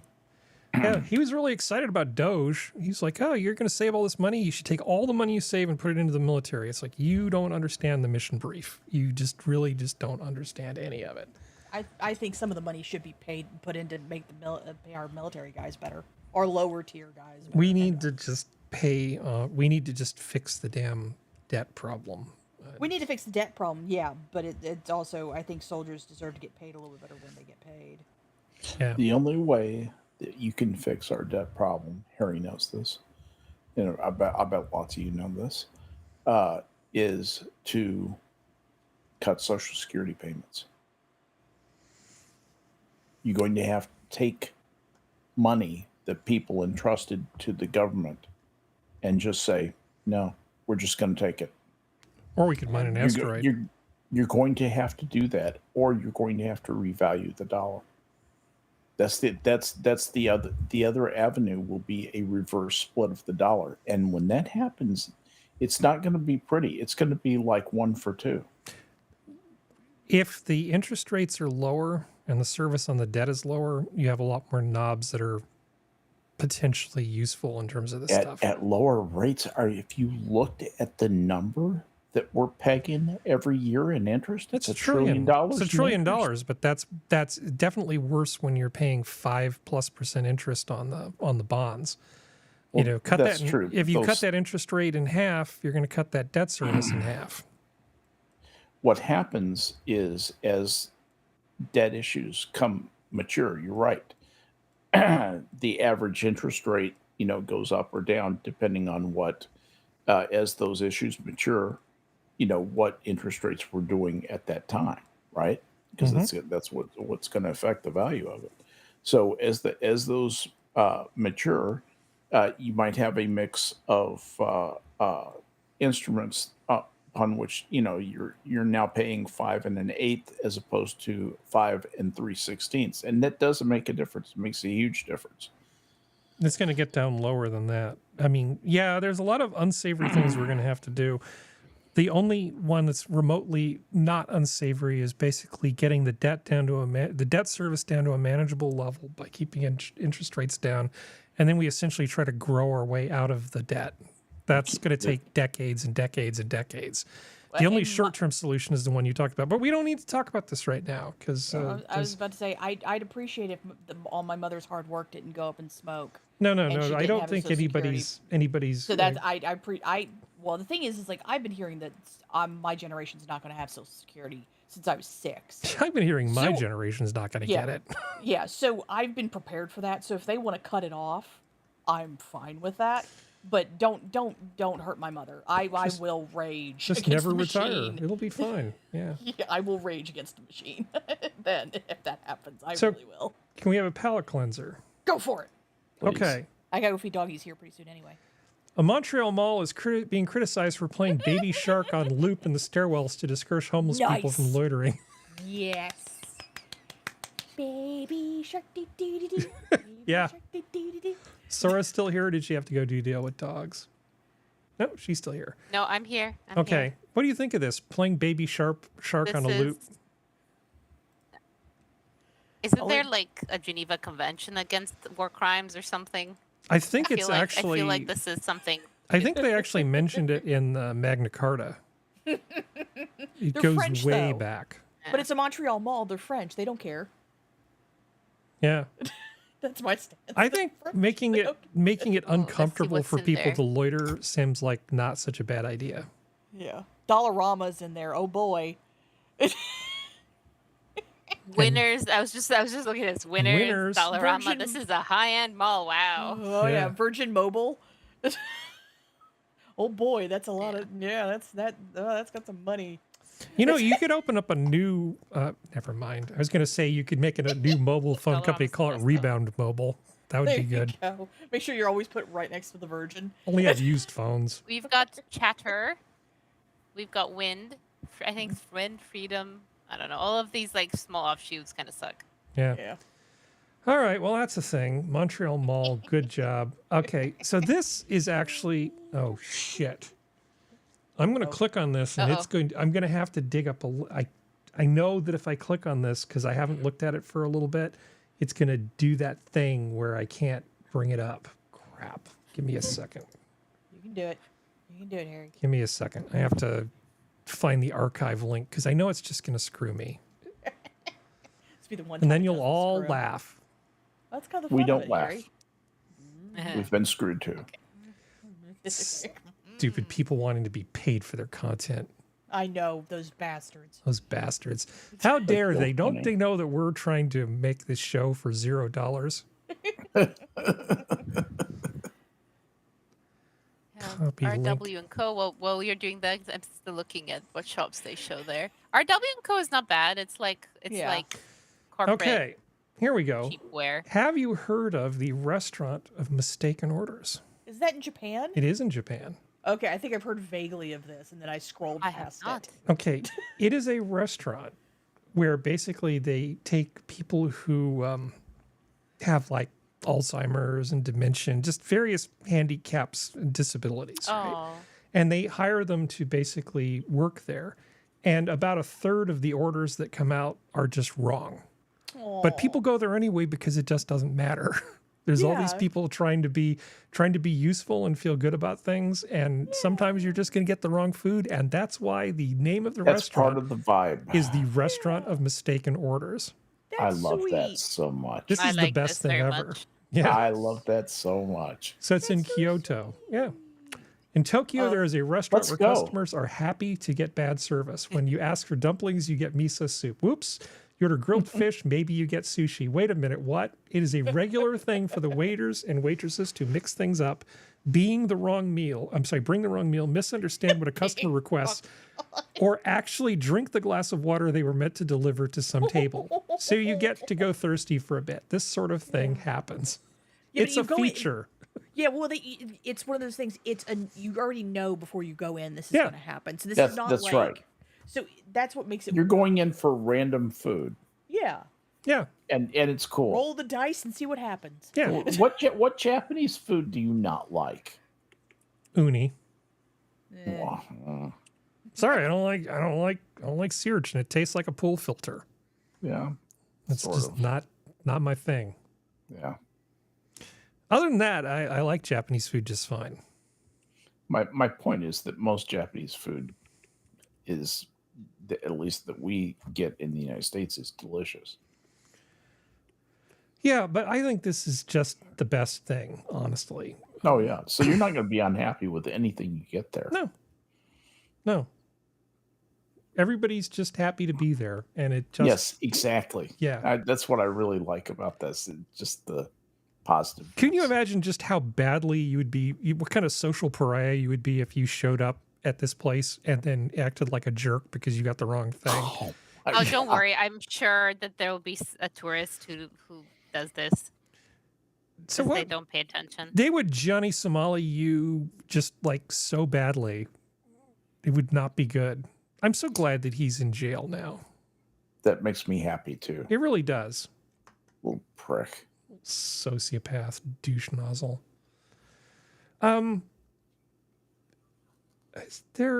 So there's a new Yule log video type thing that's come out. You know, we have these Christmas things where it's like, oh, you can't build a fire. You know, when you're in your pod eating the bugs, that you Yeah. can still have some sort of fire to cheer yourself up during the holidays. Well, this one is from NASA, and what they basically give you is a 4K loop, but instead of fire in the fireplace, they just show like rocket exhaust going off. And so it's like this 4K thing with rockets in the fireplace.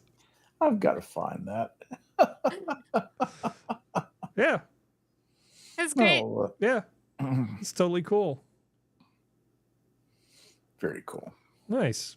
Oh, I Harry. personally like the crackling of the wood and all that sort of stuff. I would not watch this for 8 hours, but I like it, the fact that it exists. I like the hiss of the hydrazine. Yeah, it's good stuff.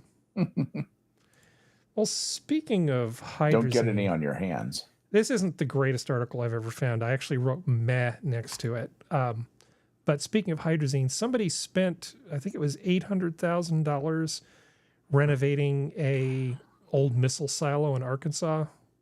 And now they've turned it into a bed and breakfast. And the person who did it has said categorically, yeah, don't do this.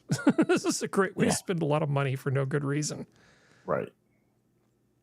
But one nice thing about having your own missile silo that's converted into a Airbnb is when somebody wants to do a study on circadian rhythms, it's a great place to go spend some time while you study. You are isolated. Yeah, so they made sure there were no clocks that the person could look at, and that was just one of the customers who came in. They've had YouTubers and influencers and people go into this thing.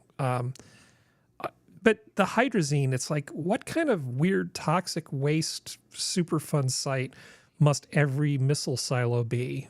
Oh, no kidding. Because all of the No nasty fooling. shit that was in the middle of the silo, is that really a Oh, yeah. place where you want to live?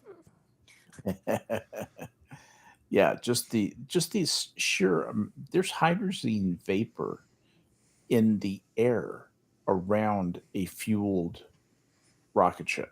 Mhm. When you fuel a rocket ship, there's hydrazine, and it's not just vapor; it's aerosolized. Sometimes it's Oh. a weird, very volatile chemical. If it uses hydrazine thrusters, like the space shuttle did, for instance. Yeah, But well, hydrazine is also rocket fuel. Hydrazine is used with usually nitric acid as a rock fuel. Was used for years, and is still. And I think, what is it? Tetrahydrazine is still used as. Doesn't Elon Musk use that as no, as one? they of his, don't or use is he hydrazine, I don't believe. Is he a kerosene guy? They use methane and a bunch of other stuff. I forget what's in the control thrusters, but I don't think it's hydrazine. No, not in the thrusters. I'm talking about the rocket. I'm talking about the. No, he uses methane and oxygen. Oh, is that what he uses? Yeah, they use liquid methane. Oh, okay. That's not near as much bang for. Well, it's in for between basically kerosene and liquid hydrogen. The Yeah. economics of it are actually quite good. Yeah, that's why he chose it. For one thing, you don't have to worry about a lot of the bad things that happen to your tank when you cool it down to the level of liquid hydrogen. Fair enough. Yeah, the metal's a lot happier. Actually, hydrogen is kind of nasty to metal. But that's another story for another time. Yeah, so speaking of hydrazine... Hydrogen yeah, is nasty to metal. Did you just say that? Oh, yeah. Yeah. What do you think rust is? Yeah. Okay. Missile silo. Let's see. Skip the Yule log. It's all about the electron donation, is what I'm saying. It's Okay. the So how hydrogen ion about constant. this week in loneliness? Do I still have Sora and Serenity? No, we don't have Serenity. We have Sora though. So I'm here. is this article just so much cope? After my divorce earlier this year, I'll be spending Thanksgiving alone. I couldn't be happier. I mean, it yeah. depends. If it was a bad Depends. relationship, yeah. Yeah. So she says, I got divorced earlier this year, so I'm choosing to be alone this Thanksgiving. I'm excited to do exactly what I want on Thanksgiving, including Yeah. cooking what I like. But you can do that any day. You don't have to wait for Thanksgiving. I mean, do you not Well, have friends that you could go Isn't no, be but with? isn't like Thanksgiving? But think about it. Yeah. Say it's just there wasn't like a nuclear divorce, but it's still a divorce. You've been fighting before that. Maybe there was like some tensions. There was just you're just breaking up. What was once two families that may have commingled, now you're on your own. Your partner's on your own. Do you really want to go? You probably, if you have siblings or your parents and you have close enough relationships, they were probably there for you and knew what you went through in your divorce. But you have, say, extended family that have known you were getting divorced, but probably haven't seen you. Maybe they're coming in from out of town. I don't know if, like, I can understand not wanting to put yourself in that position where you're going to have to field questions maybe all night and you're going to have to try to be politic because you don't see this family and people want you to keep the peace even though that's bullshit, and you want to tell them to get your nose out of your business and it doesn't concern you, but you can't because heaven forbid you insult that one uncle who's a dick or something. But so I can understand that, and I think it's worth talking about it. My question is, are you calling it cope because they used either that's the author or they used the fat model? No, Because I'm that's when calling it people cope call because when you have someone who's slightly unconventional looking, maybe it's not what we would consider to be super pretty, but is now considered like she's pretty clean, and then they have the same thing, right? Did I say she was unlovable? No, I never said that. But why did you call it cope? Because then you have this picture. I call it right? cope because, well, I mean, first of all, this is, I think, just a stock photo and it has nothing to do with the actual person. But I think, you know, you have like this big emotional event, right? And then she breaks up in this relationship. There's always like Friendsgiving and all this sort of stuff. Okay, here, let me back Well, up. again, same thing. Earlier this year, so we don't know how earlier yet. We haven't gotten to the article.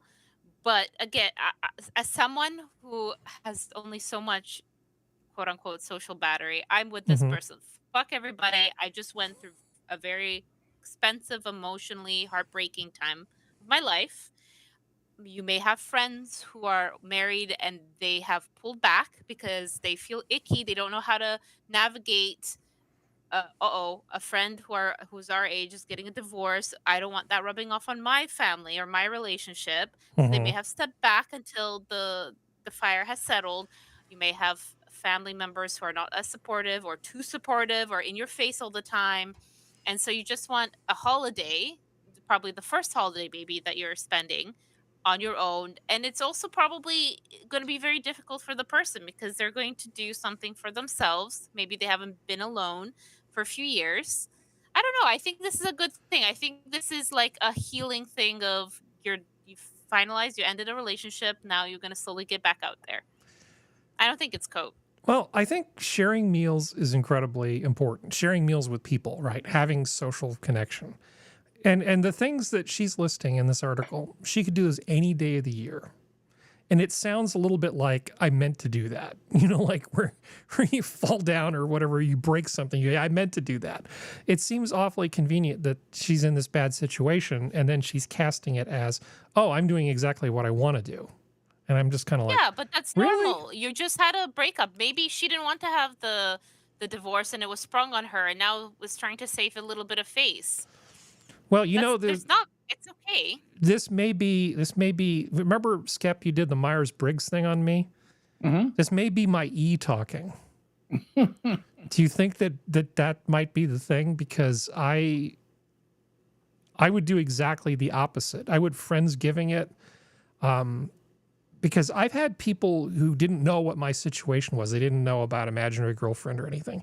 And so they'd say, you know, you're not going to be alone, right? And I mean, before the holidays, I would get, you know, half dozen offers from people saying, well, you know, if you're going to be alone, you can have Thanksgiving with us. And those things would just come in all the time.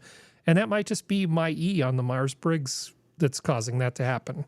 Maybe that's why it's kind of unthinkable to me that if given the option, I would choose not to be alone on that sort of thing. Maybe that's why Sora and I are not on the same wavelength here. Yeah, I think that is a product of your extroversion. You do have a basically extroverted nature, kind of turning a sunny, happy personality toward the world. Yeah, that's my version of cope. Yeah, that's your version of cope. You know, hiding the cynical, burned out, soulless creature that you actually Yeah. are. No, I'm just teasing. That's the difference between that basic extroversion and the effect that characteristic has on you and your relationships over time, as opposed to someone who's a natural introvert who maybe doesn't develop those uh, uh, types of relationship where that kind of an offer would be forthcoming. Yeah. So Sora, you and I got completely different takes on that. And that's absolutely okay, because I didn't ask you expecting you to necessarily agree with me. It would be really boring if we agreed about everything. Now, I would say, holidays. This is my time. if I was guessing Sora's Myers-Briggs, I would say she is an an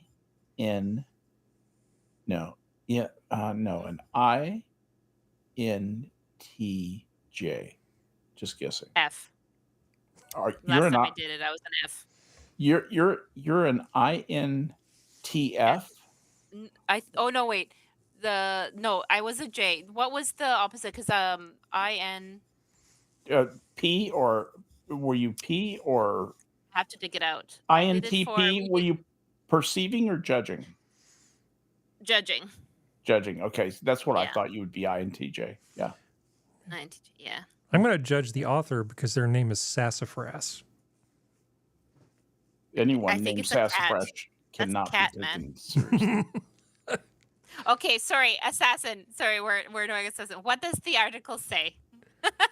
I No, I it's took just basically it's one of those things that I've been making fun of in Business Insider, where I feel like they're trying to do some weird social engineering. So essentially, this person's saying they got divorced and they couldn't be happier. I got divorced earlier this year, so I'm choosing to be alone. I'm excited to do exactly what I want on Thanksgiving, including cooking what I like. After a difficult and emotional year, I'm embracing my solitude. And these are the main talking points, right? So. And Sora and I have completely different takes on that. I'm viewing it as sort of like cope, and Sora's like, no, this is empowerment. This is exactly the right thing to do. kinda It's healthy. interesting. Yeah, it reminds me of what William F. Buckley said about the happiest day of a man's life, Mm-hmm. and that was on the morning after his first divorce. It's the happiest day of his life. It's just that freedom, that happiness, moving on, starting a new chapter. Yeah, new beginnings are kind of interesting, I guess. But anyway, moving on. There was also this thing in the news in Fortune. Gen Z men could ditch real women for AI, warns ex-Google CEO Eric That's Schmidt. going to happen After a so tragic fast. suicide involving a chatbot. Well, first of all, don't commit suicide because of a chatbot. That's just bad. That's Professor Darwin working. I think, Yeah. right there. But I've said that I do think that young men are going to be really susceptible to this sort of stuff because they're going to end up in these parasocial relationships with these AIs, and they will take the place of other healthier IRL relationships that they should be having. It's true. Because I think people they think that men just think with their penis and that it's all just about sex, but there's so much more that goes into people's relationships. Yeah, that's only the first 60 years of a man's life. I think young men are going to get sucked into these parasocial relationships, and I think it's Yes. going to be very Big bad time. for society. And I don't think there's Big anything we can do about it, Not a goddamn thing. except maybe give them healthier alternatives. They won't take them. You have to make them. You have to create a society where people grow into people who want healthier alternatives. That's what we're falling down in the society. No fooling is in bringing up our kids.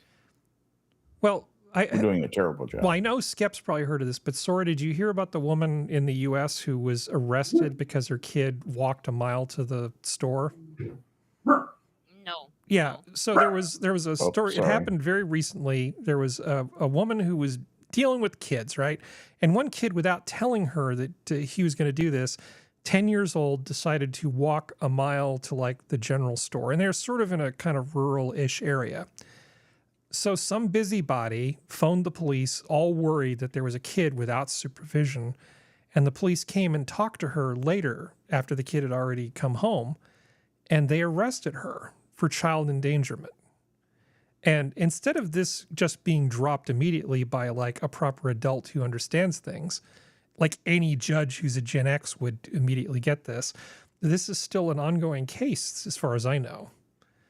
That serious people are actually thinking that this woman should have the law come down on her. And what they offered her was they said that they would drop the charges if they basically put a GPS tracker thing on the kid's phone so that the mom could keep track of the kid's location at all times.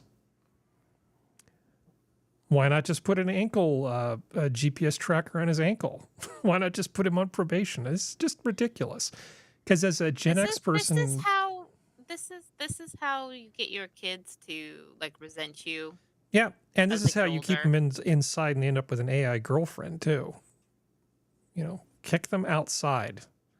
Let them go outside and play. If you've got a kid that's willing to do something outside, let them do it. I mean, I understand the hey, you need to tell your guardian parents whatever that you're about to do something because that there is a safety issue, right? If she was not aware that he was gone, what if something would actual happen? Accident, he gets hit and run, kidnapped, Yeah. beat up, whatever, right? Like, Yep. yeah, there's real. But if you knew that he was going to the store and he wanted to take a walk, big deal. Well, So, you know, the way this used to work is that kids would go out together. Like, you know, you could walk to school, but you'd walk to school with other kids.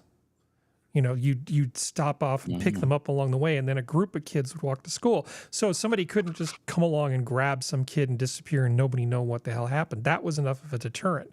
But now they're trying to claim that it's child endangerment unless the kid has parental supervision all the time. And God forbid you leave the kid alone in the house and go to the store on your own. That's also child endangerment now. The helicopter parents thing has just got to stop. I think that, like, the previous thing about the imaginary, you know, AI girlfriend, having them just stay inside where it's safe, sitting at a computer all the time, just puts them, I think, at more risk of not going outside and forming actual human relationships with people. That is going to happen, Harry. Yeah. We've constructed the society that is perfect for that. And we're going to get to reap that now. Yay, go us. Well, we're preparing them for a life on Mars, so I think that's good. Well, at least they got that going for them. Yeah, I can't go outside, but I don't want to go outside, so this is fine. Yeah, exactly. This is fine. I'll stay in here in Mars with my AI girlfriend. Yeah, exactly. Just go to Mars with your AI girlfriend, and then that'll be fine. Yep. Yeah, this is fine. All right, let's see. Humans. Kind of a weird spreadsheet tonight. I don't know why the show is going this way. I think we're almost done. I think We are we're almost done. I think humans are almost. I think humans. Oh, I thought you meant the almost show was done. almost done. You Well, mean no. humans. I meant human beings. I think we are almost done. Yeah. We're just about to hand off to the machines, and which are much better suited for interstellar travel, and they will be the ones who settle the stars, as it should be. We were just needed to get to this point. We're just an efficient way to get to this point. Okay. So you're going to like this, Sora. Helicopter rescue of injured hiker in Arizona spins out of control. This happened a few years ago, but I'm assuming it's going to be new to you. A 74-year-old woman needed rescuing. So essentially, she was out hiking, and she had a little bit of a tumble, and she ended up breaking her nose. So she's a little disoriented and needed to get out of there. And they said, well, we're going to put you in this helicopter and get you out of here. And she said, I don't want to go in the helicopter. Just help me walk out of here. No, you've been injured. We're going to put you in the helicopter. She did not want to go in the helicopter. So they decided to put her in the basket and do it anyway. And then this happened.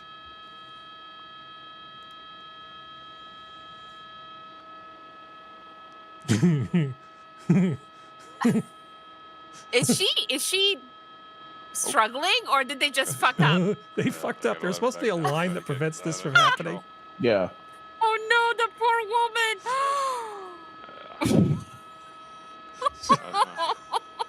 That's not good. It's not Definitely funny. passed out. but That's it's about funny. 60. That's about 120 RPM right there. She's completed her astronaut training. Yeah. By the way, that will kill you. Oh my That god! will absolutely kill you. Holy shit! Did Well, she survive? Yeah, she survived. She sued them for $2 million, but she got like 450 something million. Slow that down. Oh, good. She got Just gonna fly $450 off with million. them and go to the LZ. It'd be good. They could have hate to see that. $450,000. Oh my gosh. Oh, okay. Boo. Sorry. You should have got the full 2 million. Like, screw them. Oh my god. I'd almost want to like wash some lettuce and say, "Here, hold this." This is so bad. I know it's not funny. It's not funny. That is I not don't know. right. It's pretty funny. Because you hear funny. the sound. You know, you watch too much like cartoons growing up. You can hear the sound. Of That'll teach her to break her nose. She didn't even want to What be did in we the learn? helicopter. At 74, we should not be going There you for go, let him heights down. There you go. where She it's hard. she feels to about that leave. helicopter like I did about 6th grade camp. I'm just telling you, it's like, you said you didn't want to go, and then they make you go, and then it's miserable, and then it turns out you were right all along. It's basically the same as 6th grade camp. Totally the same. Totally the same. Where was your 6th grade camp? Santa Cruz Mountains. Jeez. It was 6th grade science camp, minus any science. Yeah, no Morons. science. Science free. Okay, Science so fiction. John Wayne often gets criticism for some of his behavior because he was a real straight shooter sort of in real life. So back when he was making this one movie, a guy who was basically the third assistant director, he was just a gopher. And he was doing this during the summer, like an intern kind of thing. Right. So in 1960, he was a kid of famous producer Mankiewicz, was simply using a summer vacation to get some experience on a movie set. That was the summer of the presidential election that pitted John F. Kennedy against Richard Nixon, though. And Mankiewicz wanted to show his support for the socialist candidate. He wasn't really a socialist. So he wore a JFK button on the Comancheros set, and Wayne was incensed. Mankiewicz claimed, "I thought Wayne and I were going to get along great until he saw the button on my chest. He came right over and said with obvious disgust, either you take that thing off or we're not working on this picture. We have to put up with a lot of crap around here, but one thing we don't need is some kind of communist on this show." It's like, holy crap, John Wayne. John Wayne had campaigned hard for Nixon in the election and wholeheartedly blamed Kennedy for the Bay of Pigs fiasco. In other people's versions of the incident, he is said to have told Mankiewicz, "I'd take that button off if I were you. We don't advertise socialists on my set." Nice. That is funny. Yeah, I mean, John Wayne had, he didn't really mince words about stuff. Oh, no. He was, He wasn't really big on the whole tolerance and coexistence thing. It was just sort of right and wrong, and that was it. Yep. He was not an intellectual. McCarthy did nothing wrong. Yeah. No, he did not parse things very, very far. He had his beliefs, and he was about as closed-minded as you could get. Okay, so I love this story quite a bit. Even if he was my fraternity brother. The only known natural nuclear reactor on Earth is 2 billion years old. So they were looking at a mine, a uranium mine. It's a nuclear reactor. Sorry, what? Would argue the sun is a nuclear reactor, but okay. Well, that's not a fission reactor. That's not what we're talking about here. So say fission. in May 1972, a physicist at a nuclear processing plant in Pirilat, France, was conducting analysis on uranium samples when he noticed something pretty strange. In usual uranium ore deposits, 3 different isotopes are found: uranium-238, uranium-234, and uranium-235. Of these, 238 is the most abundant, 234 is the rarest, 235, that's the good one. That's the one that lets us that's do the fun one. The fish and stuff. Usually makes up around 0.72% of the uranium deposits. But what they found is when he was looking at this ore is there was only 0.717%. That's less. Now, if you look at uranium anywhere on the planet, you see the same isotope distribution. Mm-hmm. So to find even that small of a difference was significant. So they poked around a little more, and they actually found in the surrounding area deposits that were as low as 0.4%. Is this neutron decay, or is this like alpha radiation? They actually came up with a hypothesis and said, well, maybe there was enough U-235 in an area that this thing started undergoing a fission reaction. So it's neutrons. Wow. And if you look at the decay byproducts in the surrounding area, it looks like there was enough U-235 in this area that it started behaving like a nuclear reactor all by itself. Yeah. Well, so, it just starts emitting neutrons, and those bang into other atoms and knock neutrons around. And there were enough of them that they started a nice chain reaction. Yeah, kind of like what they call a fizzle in a atomic bomb that doesn't quite light off. It was like a very slow fizzle, I guess. Yep. Interesting. That's and it's natural. I had never heard of that. Yeah, but it was like 2 billion years ago that this occurred. Yeah, I think about what things were like back then. Yeah, but they looked, like I said, they looked at the surrounding area and found other isotopes of things that were consistent with a fission reaction having taken place. That's interesting. Well, yeah, I mean, you can find out very, very quickly just from the presence of certain isotopes Well, obviously, it would have to be of longer other lived elements. isotopes because a lot of the stuff isn't going to last 2 billion years. Yeah, but when this stuff decays, it affects the things in the environment. So you can go looking around for calcium that's got a little too much neutrons in it, and that'll tell you stuff too. But there's a lot more to this, believe me. Well, let's see. We're a little over, so I just want to cover a couple quick things. So there's a project called Kiwix, Kiwix, and it allows you to basically import public data banks onto your computer.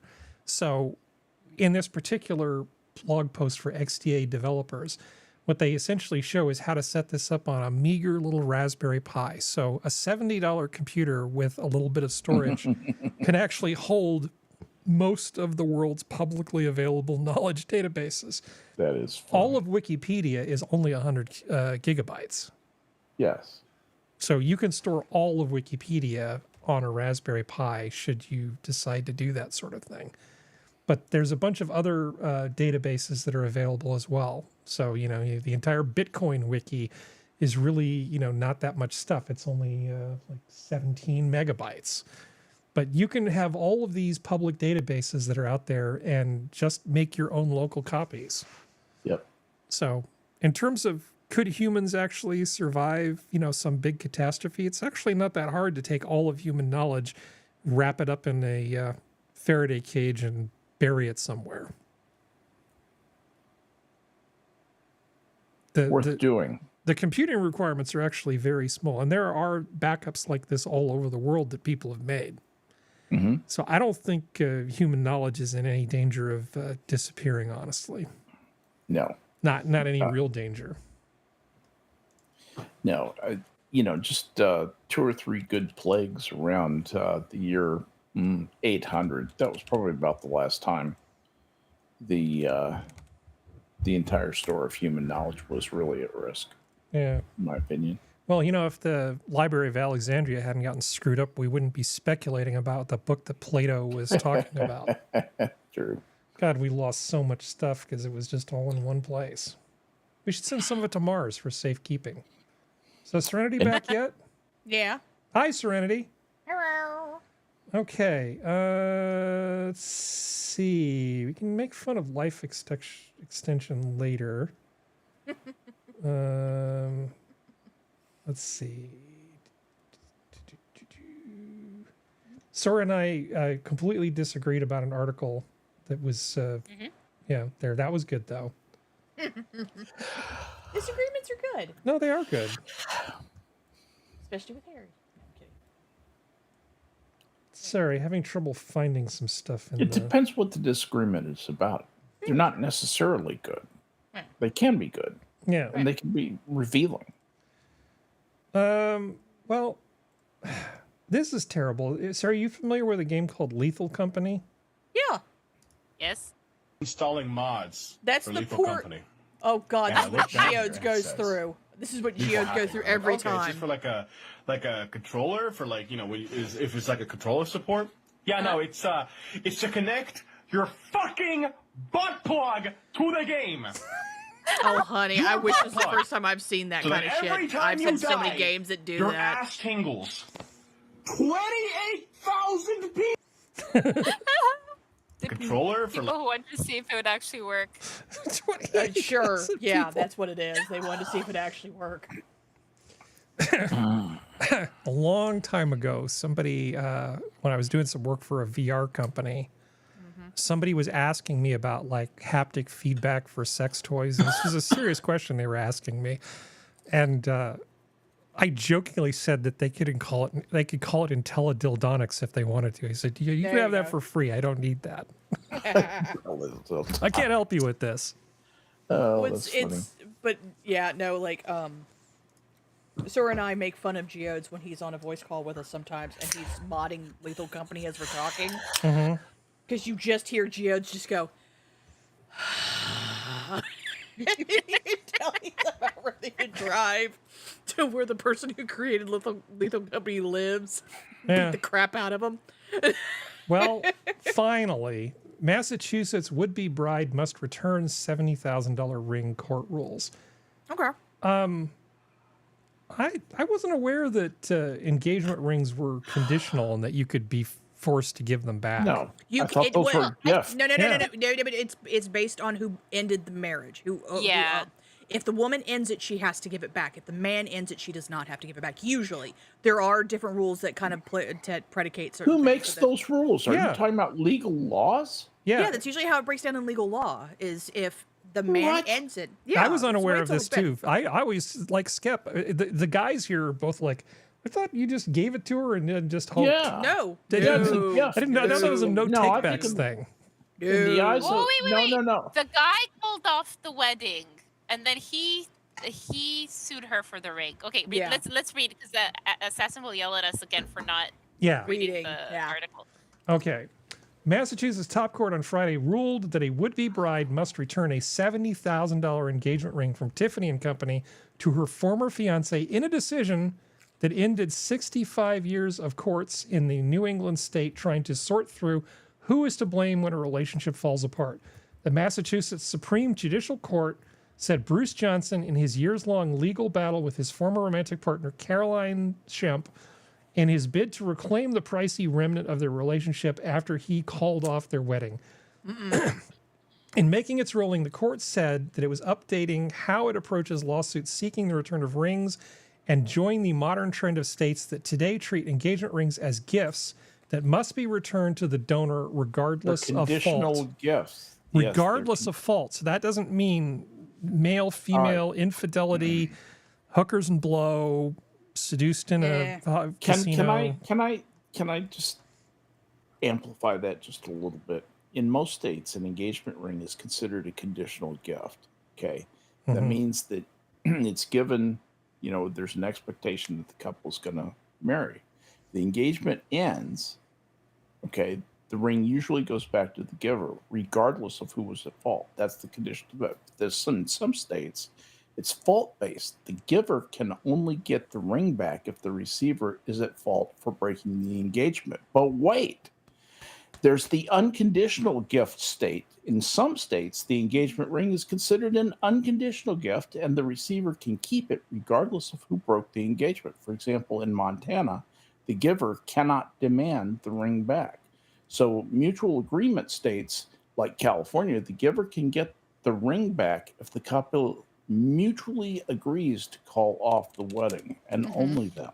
Yeah. So it's different in lots of different laws, lots of different states.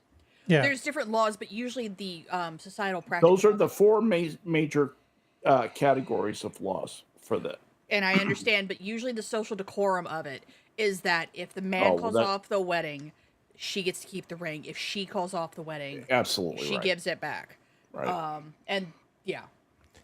I thought she just rubbed her hands Oh, happy greedily and birthday, then malevolent writer. took away. Happy birthday. Yeah, took it away. Happy birthday! Yeah. This isn't Monkey Stream. We don't sing to you though. But happy Yeah, birthday. we'll say happy birthday. Yeah. And we'll Wish you mean a it. wonderful birthday weekend. Exactly. Yeah, I wasn't aware there was any giving back under any circumstances. I mean, it seems right, but I mean, legally, I wasn't aware of that, let alone that there are all these different state rules that vary. Yeah. Well, it's based on the old standard of the reason why the woman was allowed to keep the ring was because, especially in higher society kind of things, that would very often, one, destroy the woman's reputation if the wedding was called off, and two, very often they not always had money of their own. So in many cases, if there was a disillusionment of the marriage, specifically, this happened a lot in Europe, she was allowed to keep any jewelry that was gifted leading up to the marriage or after the marriage. So it was seen as a way, one, to kind of stop people from doing, well, I don't like you anymore, I'm going to end the marriage, I'm going to end the engagement, and also ensuring that the woman had something, because this is started way back when women, there were no divorce settlements. If you got divorced, the woman very often was out on her ass. Yeah. Whether she deserved it or not, that's not what we're going into, people in chat. But does her dad get back all those oxen? That's what I want to know. Well, depending if the family was destitute or not. Under the may Uniform not. Code of Nuptial Justice. Yeah. Yeah. But it seems very weird. It's like, I wonder in the court case, did he prove that she forced him to call it off? Because, like, that seems rather odd. Let's see. Also, to spend that much money on a fucking engagement ring and then call the wedding off. Either you don't actually have that money and you didn't want to get caught, or... I think if you call the wedding off, that it ought to be decided by a duel. Winner take all. If she's Italian, you don't want to do that. Yeah. They'll call her Italian, cousins it in might and be an even thing. Well, the thing is, it's like, if he's not Italian and her family is, she might call in some cousins and kneecap your ass. I always figured that the engagement ring was a like basically shown to show good faith on the part of the suitor. It kind of is. Its intention originally was for to ensure that because it's like what was happening during the Regency era / Edwardian era in England, where you had a lot of very poor titled families marrying very rich non-titled families. It was kind of a way to ensure, or at least try to ensure, that the man who was proposing actually had some kind of money or some kind of capital. So what you're saying is it was earnest money. It was insurance, basically. That's what it was, or at least it was trying to be insurance. Mind you, there was a lot of cases of, especially in I think it was England and France and Italy, that they would basically give a real engagement ring. She would get it. The bride's family would get it appraised, and then he would seal the ring back, have the jewels in it changed out for fakes, and then give it back, and then put it back. And then years later, after he died, and she had no choice but to sell the ring, she found out it was nothing but paste. That happened quite a few times. It was a whole bunch of bullshit. Well, don't show up with a ring, Skep. Just bring your notary with you and just have a memorandum of understanding, and everybody can just exactly ring everybody certificate. can just sign. Yeah, and say, hey, the ring's in Here's a escrow. voucher. I brought you a coupon. Yeah, here's a voucher. The ring's coupon. in escrow. Everything should go off. You joke, but there were I've looked at some court cases where that did happen in England with lower titled lords. Basically, their version of I don't escrow doubt during that. back that time. I don't doubt that. They claimed that the ring was, and they had to show proof of it. I've read some heinous shit from the Regency and Edwardian era about some shit People suck. Marriage is just such a mess right now. Marriage has always been a mess. Yeah, you're right. So Not so wrong at all. depending on, so if you went on a trip, and you just decided, just for the sake of argument, to take her to a place and propose to her where the law is most favorable in terms of the return of the ring, and then you go back home, and then you're going to get married in a different state, which state's jurisdiction? It depends on where you file.